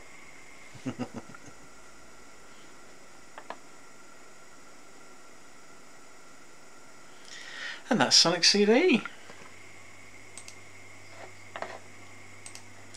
And that's part one of tonight's broadcast, and that's going to bring us down to the closing calmer moments, because it's getting on in the evening, you know, and it must be time for a bedtime story. So we're going to have a look at Sonic the Hedgehog and the Silicon Warriors. This is the third Sonic novel, published by Virgin Books, under the Martin Adams pseudonym. This is another one by James Wallace, I believe, under the pseudonym. This one's quite cool. Sonic and some of his friends get sucked into like a computerized world, and it's all a little bit video gamey, and it's quite cool. I like the cover's really like iconic as well. You got, I don't know, I'm holding it up. It's there on the screen for you to see, but you know, this cool picture of like Sonic fighting the weird robot-y tail. That's neat, and I like it. So let's have a little looky. We'll do the prologue and chapter 1, and that can be your bedtime story for the evening. You can get your little heady down and dream of Sonic, and what more could you want? The prologue is entitled Enter. It was a dark and stormy night. Neither moon nor stars penetrated the thick clouds that wallpapered the sky and poured raindrops the size of gobstoppers down to splatter solidly against the hard and cracked ground, parched and thirsty after a long hot summer. The air was cold but fresh, filled with the sound of the rain as it tore through leaves and grass, splashed on rocks and stones, dripped from branches and gurgled as it ran into new streams, seeking out the lowest parts of the ground in which to make new puddles and pools. Let's face it, it was not a night when anyone sensible or sane would want to be anywhere outside the warm comfort of their homes. Through the tempest skipped a single figure, splashing from puddle to puddle. From time to time a ragged stroke of lightning pierced the heaven above, throwing light across the heavens, making the clouds look like boiling oceans of grey-black mud and casting long, fat shadows around the figure on the ground. His clothes, a red shirt and black trousers, were damp and slick from the pelting rainwater and clung to his bulbous body. The shirt barely covered his fat, egg-like torso and stomach, while the trousers flapped damply around his thin legs. Rain splashed onto his bald head, running down over his nose and into his soaked orange moustache. Over the rumble of the thunder his voice boomed and roared. Ha ha ha ha! He boomed. Ha ha ha ha! What a beautiful night for tyranny and villainy! At last I, Dr. Ivo Robotnik, noted super genius and erinacophobe, for it is I, can test my final, ultimate and greatest plan without being observed and stopped by that freckled blue pest and his idiot companion. Ha! And if it works, Planet Mobius will finally be mine, and I shall be emperor of everything. Mad, they called me. Mad. Mad. Ha ha ha ha! A scar of lightning flickered across the sky, and the hysterical genius glanced up. Time to test, he roared, and the thunder roared back in answer. He pulled a small black box from his pocket, tapped a couple of numbers into the small keypad on it, and pressed a large red button. For a second, nothing happened, and then, as rain pelted down onto the Mad Doctor's expectant face, a tiny point of red, green, and blue light appeared in front of him, floating a metre above the ground. It hovered there, spinning in the middle of the downpour, and then began to expand in size. In seconds, it had grown into a red column, topped with a flash of white with blurred edges and fuzzy details, standing taller than Robotnik. For a moment longer, the raindrops passed right through it. Then, as it crackled and a line of white electricity ran over its outline, pulling the fuzziness into sharp relief, they began to splash against its solidified body. The white line rose upwards, passed over the figure's head and disappeared. In front of Robotnik stood a young man, heavy muscles bulging beneath his red karate suit. A mop of thick blonde hair stood out on top of his head, but the rain was already beginning to slick it down over his scalp. His whole body moved as he breathed hard, staring fixedly at the bald scientist in front of him. His whole body glowed slightly, as if it were filled with a strange electricity. "It works! My beautiful device works! Ha ha ha!" crowed Robotnik, staring at the young man. "They'll never call me mad again, not after my wonderful machine has sliced and diced and dragon-kicked them into pieces. So, my little road warrior, are you ready for action?" He gazed adoringly at the rain-slicked figure before him. The figure stared back with a rather less friendly expression, then took a step forward and dropped into a fighting crouch, and from that into a well-trained attack stance. Raindrops exploded against its back in little sparks. "No, no!" yelled Robotnik, moving backwards, away from the glowing figure he'd created. "Not me! You don't attack me, you idiot! Just because we're in the middle of a hurricane doesn't mean you can practice your hurricane punch against me." Silhouetted against a streak of lightning, the red-clad figure took no notice. It ran towards the fat figure of the scientist, and one powerful fist blazed out through the sheets of rain, aiming deftly towards Robotnik's undefended chin. It connected with a crack, and the rotund figure of the doctor flew upwards and backwards, landing with a splash and sliding a few meters across the muddy ground. He sat up as the figure approached and stabbed desperately at the control box that he still had. The karate expert stepped closer, its body blazing as the pounding rain struck sparks of fire from it. Then, with a flash and thump like a bolt of lightning, the figure exploded into 1,000 shimmering stars, which crackled and spat as they faded into the rain. Dr. Robotnik sat up in the mud and rubbed his bruised chin. "Ah," he said thoughtfully. "Ah. Ow. Needs a few fine adjustments, I think. And," he added, gazing at the spot where the red-clothed figure had stood just an instant before, "some waterproofing too." Chapter 1. A Shock to the System.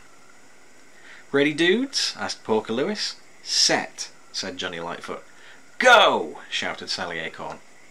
Sonic the Hedgehog leaped from his crouching position and shot off across the green hill zone at incredible speed, his blue feet in their special friction-resistant red running shoes pounding out a rhythm of several hundred beats per minute across the grass-covered ground, still a little soggy from last night's rain. From behind him, he heard a whoosh as Tails, you remember the cute orange fox who's been his friend and companion through several adventures, hurtled off in the opposite direction, spinning his twin tails behind him like a propeller to give him extra speed. As he pelted away across the zone, the wind rushing over his face, Sonic smiled to himself. He already knew that he'd win the race easily, because he always did. Over short distances, Tails could just about keep up with him, but in a lengthier race, Sonic's longer legs, superior streamlining, and, well, all-round coolness always gave him the edge. In a really, really long race like this one across all the zones of the planet Mobius, it was almost inevitable that the younger racer would get distracted somewhere along the way and would stop to examine something, leaving Sonic to cruise home in an early first place for the usual round of adulation and thank you adoring fans' acceptance speeches. Of course, he reminded himself as he zipped out of the Green Hill Zone and into the Marble Zone, past strange ancient temples and the entrances to networks of underground caverns, dungeons and halls, winning the race wasn't really the point. He and Tails were out on patrol, checking all over the planet at super speed to see if they could find any trace of that arch pain Dr. Robotnik, or any sign of what he was doing at the moment and how he was planning to attempt to take over the planet for the umpteenth time. There was a second purpose to the race too. Back in the days before Dr. Ivo Robotnik had appeared on the scene to spread his robots and havoc across the planet, Sonic's friend and mentor, the scientist Dr. Ovi Kinterbor, had been trying to capture all the chaos energy on the planet using 6 huge emeralds he'd found and a machine he'd invented, the Retro-Orbital Chaos Compressor. In a horrible accident in his laboratory, perhaps because Kinterbor had never found the 7th emerald which was supposed to neutralize the other 6, something had gone horribly wrong, and the Retro-Orbital Chaos Compressor had blown up, transforming the kindly thin Kinterbor into the totally bonkers, egg-shaped and egg-obsessed Robotnik, and scattering the ring-like components of the Chaos Compressor all over the planet. Sonic had a theory that if they collected enough of the rings, they might be able to rebuild Kintobor's machine and use it to recapture the Chaos Emeralds, maybe even to drain the Chaos Energy from Robotnik and turn him back into Kintobor. It was a wild idea and a long shot, especially as neither the Hedgehog nor his foxy friends knew much about science or chaos, save what they'd seen in a recent season of Mad Scientist movies that had been shown on the telly. Furthermore, there are only a few rings left around the zones now. Still, seemed worth a chance, and even on their own the rings did seem to have strange powers when it came to resisting Chaos Energy and the attacks of Robotnik's droids and robots. Sonic kept his eyes peeled for the slightest twinkle of anything that might be either golden or ring-shaped as he sprinted on. The last of the Marble Zone's temples disappeared behind him as Sonic entered the Scrap Metal Zone. I assume that's meant to be the Scrap Brain Zone. Once an industrial nightmare, the bare metalwork of this skyrise complex had been left untended to sit in the wind and the rain for years. Without paint or power, it had rusted and decayed, its former traps and devices lying idle, its robot guardians gone. The metal platforms clanged ominously as Sonic's shoes pounded across them, and wind whistled across the high rooftops, which had once been occupied by deadly buzz bombers, crab meats, spikes, and rollers. Once it had been a hive of frantic activity, but now it seemed completely deserted, untouched and unvisited by anyone since Sonic had last sped through here a month or so ago. He raced onwards, his legs pumping tirelessly until they became a blur of blue energy, the slipstream blowing over his face and through his aerodynamically arranged spikes, which let him attain the maximum speed possible, 761 miles per hour, or just over the speed of sound. The dull roar of a sonic boom followed in his path, echoing off the sides of the buildings as he zipped past and out of the zone. It was hard to make out the precise details of the zone at such high speed, but Sonic knew each one so well that he'd have noticed immediately if anything had changed. The other zones zipped past: the Labyrinth Zone, the Starlight Zone, the Scrap Brain Zone, and then a sharp right turn to take the Supersonic Hedgehog back through another part of the Green Hill Zone, and from there into the remains of the Chemical Plant Zone, the Aquatic Ruin Zone, the ruins of the Casino Night Zone, the Hilltop Zone, the Mystic Cave Zone, along the beach of what had been the Oil Ocean Zone, and through the corridors and alleys of the Metropolis Zone. Finally, almost 4 hours and one complete tour of the zones later, Sonic found himself standing by the crashed remains of Robotnik's Wing Fortress, on the border of the Green Hill and Emerald Hill zones. The huge carcass of this once mighty flying machine lay abandoned on the hillside, where it had plunged after Sonic had chased Robotnik through it, destroying its central power core along the way. Without its pilot or power source, it had dropped like a 300-meter stone and still lay here like an immense whale that had mysteriously plunged from the sky. Ivy and creeping plants had begun to clamber up the steel girders of its skeleton, transforming the rusting monolith into a huge abstract sculpture in green and red. It looked quite neat. Sonic twirled one of the 5 rings he'd found so far around his index finger and sniffed the air. Something was different here, but he wasn't quite sure what it was. There was a strange smell on the breeze, a little like lightning or the fresh smell of sea air, but not so natural. He looked around. On the grass in front of him was a long, muddy skid mark, as if something fat and stupid had slid across it after being punched on the chin by something very strong. Beside it was a strange scorched mark that had blackened the grass around it in a speckled star-like pattern. It looked fresh, but there was no sign of what might have caused it.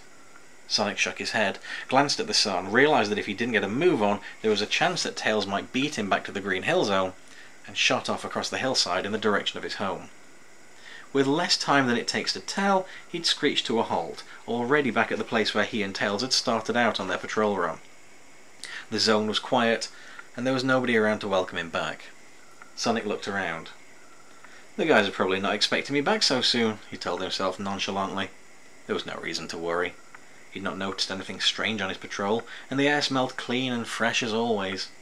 Whenever Robotnik was trying one of his plans, there was usually the heavy odour of machine oil, industrial-grade lubricants, hot metal, exhaust fumes and pollution on the wind. Oh yeah, and rotten eggs, Sonic reminded himself with a grin. There were no unusual sounds either, no clangs or thumps or the chugging of small, badly designed robot motors. In fact, thought Sonic as he turned round on the stop, listening carefully, there was almost no noise at all. The wind in the trees, the gushing of the waterfalls. But that was all. Normally, He'd be able to hear his animal friends laughing and shouting somewhere as they played around, but the zone was quiet. Even the sound of Flicky the bluebird's excited singing was nowhere to be heard. Sonic glanced around, but there was still no sign of anyone. He was tempted to wait around for Tails to get back from his patrol so he could crow about having beaten the fox again. This victory made the score 164-1, but he knew that his other friends were more important. He spirited away from where he'd been standing, accelerating down the gently sloping hillside and onto the sandy beach beside the lake in the middle of the zone. With his feet churning in the soft surface and sending sprays of sand up into the air, he set off on a lap of the shoreline, slower than his normal pace, but keeping a careful eye out for anything that might be a sign of one of his friends. Nothing. Not a single sight, sound, or scent of anything apart from some paw prints on the sand, and even those looked like they were a few hours old. It was as if some giant thing had whisked his friends off the face of the planet altogether. The thought crossed his mind that he might be hiding somewhere, planning a surprise party for Tails and himself, but he quickly dismissed that idea. The Hedgehog and Fox had not done anything particularly heroic recently, so there was no cause for a celebration. Both the animals were orphans, so they didn't have birthdays or birthday parties. Besides, he remembered both Chirps and Sally Acorn had had parties the week before, so all the inhabitants of the zone were feeling pretty partied out. Sonic arrived back at the place where he'd started out and leaned into the wind, straining his ears in a final effort to hear something. There, in the distance, he could just hear a faint rushing sound, like a very fast aircraft, and it seemed to be getting closer, speeding over the hills and valleys of the zone towards him. He braced himself, ready to leap into a supersonic spin attack at the first sign of danger, and started in the direction the sound was coming from. A streak of orange and white appeared over the brow of a hill, and Sonic relaxed as Tails hurtled up to him and screeched to a stop in a long skid, leaving slick green marks on the grass. "Yo, what's up?" said the fox, panting slightly after his long run. "Hey, I found these in the Aqua Lake Zone." He opened his paw to display 9 gold rings. "How many did you get?" "Just 5, replied Sonic, handing them over. "I must have found every single one by now, in the zones I patrol anyway. There can't be many left for us to find." "How many have we got now?" Tails asked. "Come on, dude," Sonic sighed. "We've got 870 so far. Add 5 and 9 to that, what do you get?" "1 million?" the fox asked hopefully. Sonic sighed. One day he'd have to check out his suspicion that if he looked up lovable idiot in a dictionary, he'd find a picture of Tails. The fox was a good friend and a good runner. Well, okay, he was an excellent runner, almost as good as Sonic himself. But he was younger than the Hedgehog, and his lack of experience and knowledge did sometimes mean that he let Sonic do all the thinking. Sonic knew that Tails looked up to him as a hero, but that was not a good enough reason for the young fox to rely on his friend to always come up with the answers. 1 million? Little dude, you're either a doofus or an optimist, Sonic said in reply. "One thing's for sure, it won't be enough to rebuild the retroorbital chaos compressor yet. We'll need every single ring on Mobius for that, and then some." "Hey, did you see anything strange while you were zooming around your part of the planet? Like, for instance, the others?" The fox shook his head. "No," he said, "no sign of anything at all. It was all really quiet." "Why, has something happened?" "Listen up," said Sonic. Tails pricked up his ears and stared attentively at Sonic as if waiting for him to say something. Nothing happened for a few seconds. Then the fox turned to his hero, a confused expression creasing his furry features. "What am I supposed to be listening for?" he asked. "Nothing." "Well, I couldn't hear it," said Tails. Sonic stared at him, trying to work out whether he meant that he heard nothing or whether hearing nothing meant he had heard something after all. "You didn't hear anything?" he asked. "That's right," said Tails. Bad, dude," Sonic said, "because while we were racing around the planet, seeing if there was anything out there, all our friends who were right here have vanished." "Do what?" Tails blurted. "They can't have." He stopped, his head cocked to one side, listening intently for a moment. His expression was serious. "You're right, Cobber," he said. "Odd bodkins. I suspect foul play. Elementary Inspector. It's got to be Robotnik." "Slow up, dude," Sonic exclaimed.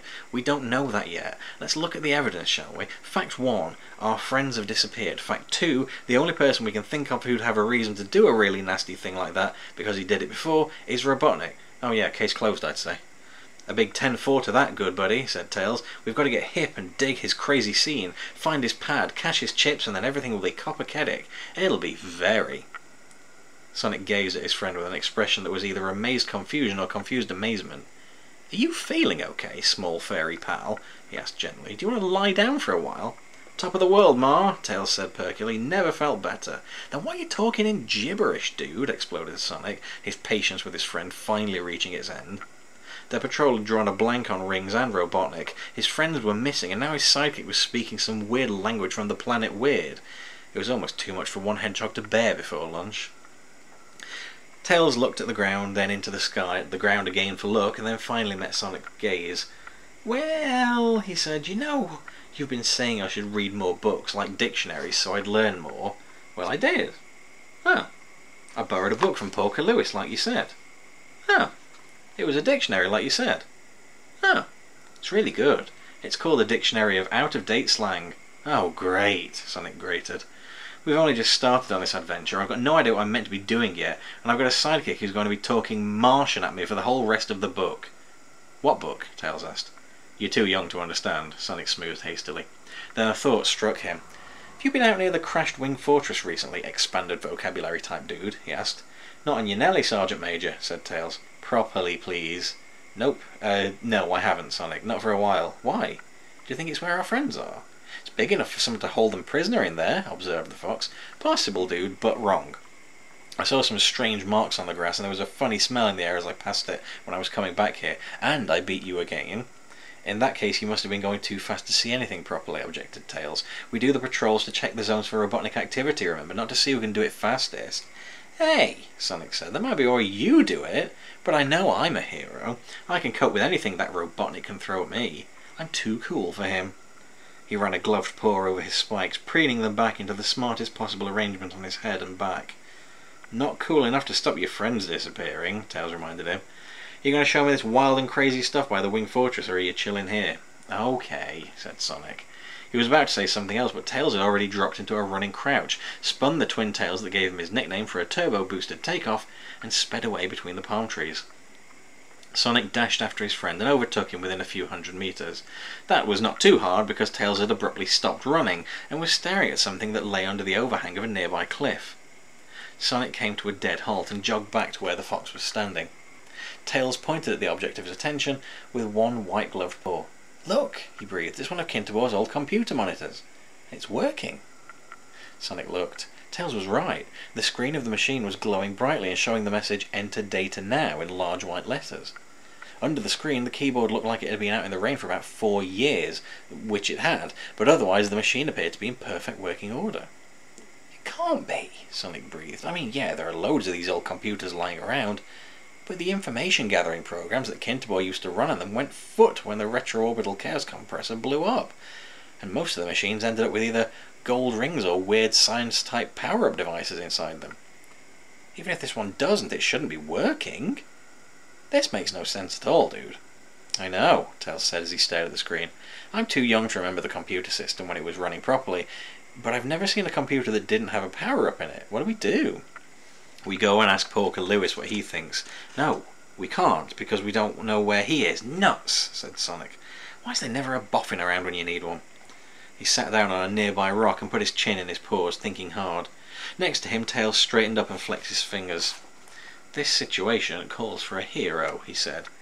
Yeah, dude, and he's sitting here, Sonic muttered, but Tails was already striding over to the computer. Sonic leaped to his feet, about to dart towards his friend and drag him back, but before he could start running, the fox bent down and pressed a button on the keyboard. The message on the screen flickered and changed. Data accepted. Analyzing specimen, it read. A thin beam of white light stabbed out of the front of the monitor and fixed itself on the tip of the fox's left ear. Tails gave a short, sharp yelp and froze solid, his mouth open and his eyes staring at the machine which held him. The beam of light whipped across his ear, backwards and forwards as if scanning it, then moved downwards to cover the rest of his head, then his body, arms and legs. Sonic stood back, unable to decide whether he should sprint in to try and grab his friend from the beam and risk being paralysed and analysed too, or watch to see what happened. The latter seemed safest, and besides, the beam didn't seem to be harming Tails at all. The white light ray reached the toe of Tails' right foot and disappeared back into the screen. The words there flickered and changed again. Analysis complete. Accepting specimen. No! Yelled Sonic, diving across the ground towards his friend, but he was already too late. As his arms closed around Tails, the fox's orange body flowed out of his grasp as if it was made completely of smoke or light. It began to twist its shape, becoming thin and flat, then disappeared with a faint whoosh and a sigh into the machine's screen. Sonic stared at the machine in disbelief. The message flickered one last time, changing to specimen accepted and stored, before switching back to the way it had been when the two animals had first seen it, with the message "Enter data now" displayed in large white letters. Sonic's thoughts spun like a whirlwind. Normally, he'd have smashed the computer into a billion pieces, but having seen his best friend sucked into it, he wasn't going to do anything that might damage the slim chance he had of rescuing the fox. He sank down to the ground in front of the computer monitor, being careful not to get too close. Was it a heinous trap? Or was the machine malfunctioning in some weird way? If he touched the keyboard, would he be sucked into it as well? Had his friends been sucked into this computer? Or were all the old monitors on the planet working like this? Perhaps Robotnik had been sucked into one as well, which was why they'd heard nothing from him for so long. Did this have anything to do with the strange marks he'd spotted near the Wing Fortress? Most important of all, was Tails still alive inside the computer, and was there any way of getting him out? If only he hadn't teased him about not being a real hero. Sonic knew that Tails looked up to him, but he also knew that the fox wanted to be just like him, and every time he failed, it only increased his urge to prove himself a real hero in front of Sonic. That must have been what he was trying to do when he went up to the computer. Unfortunately, as Sonic knew, there was more to being a righteous hero dude than just being brave and foolhardy in the face of the unknown, and now the fox had learned that to his cost. Sonic looked up at the screen. It still displayed the words "Enter data now," but as he watched, it flickered slightly. The hedgehog was instantly on his feet and backing away, ready to spring in case anything like a beam of white light should appear from it. But instead, the letters of the three words wavered and shimmered. Some disappeared, leaving the rest reading "Ent at no" for a second, and then they too vanished. The screen went black, but patterns of static and lines of interference jumped across it. Slowly, a wavering fuzzy image began to appear in the middle. It was very small, but it was also very orange. "Tails?" said Sonic in a tiny voice. The image grew a bit bigger, and the familiar face of his friend became clearer. It was grainy and bitty, but Sonic could make out his friend's expression of panic. "Sonic?" crackled a voice from the computer's tiny speaker. The mouth of the picture on the screen moved, slightly out of sync with the words. "Sonic, are you out there? It's dark in here and I can't get out. There are other things in here with me, and I'm scared." That's going to be your bedtime story for the evening. Oh hey there, Rain5136, love to see you here. So yeah, that brings us to the end of day 7 of Sonic Month. We are a week in, basically. Been a good old fun time this evening. We played Sonic CD, great old game, and we've had a little old story, and we do like a story. Now, let's have a look what we've got coming up tomorrow. I know what the game is, I can't remember what the activity I've got planned is. Ah, that's right. So tomorrow then, the main attraction is going to be Sonic Chaos, which is another of the 8-bit games. And once we've done that, we're going to be hopping back on Sonic Origins, going back into the mission mode, and we're going to be playing the Sonic 2 missions this time. So we're going to try and clear a few more of those off. And that's going to be the evening of day 8 of Sonic Month. It's going by quick, isn't it? Nearly a third of the way through now. Until next time, guys, you can follow me on Twitter at LTDangerous, which is where all the information about Sonic Month is going to be posted. You can find excuse me, archives of all the previous Sonic Month streams and lots of other things on my YouTube channel, youtube.com/BuzzBomber, much like the Sonic baddie. That's BUZZBOMBER. And you can find me on twitch.tv tomorrow night for Sonic Month Continue. So thanks ever so much for joining. Let's see, who am I going to chuck you at today? Oh, I know, I'll throw you towards Jen, who is playing Fall Guys, it appears. So thanks ever so much, guys. It's been a delight as ever. Lovely seeing you all, lovely chatting with you all. It's great that we've got some regulars coming in here. And I will see you tomorrow night for Sonic Chaos and some more mission mode in Sonic Origins. Love you loads. Mwah! Let's start the old raid here. Are you ready? 10, 9, 8, 7, 6, 5, 4, 3, 2. Bye bye.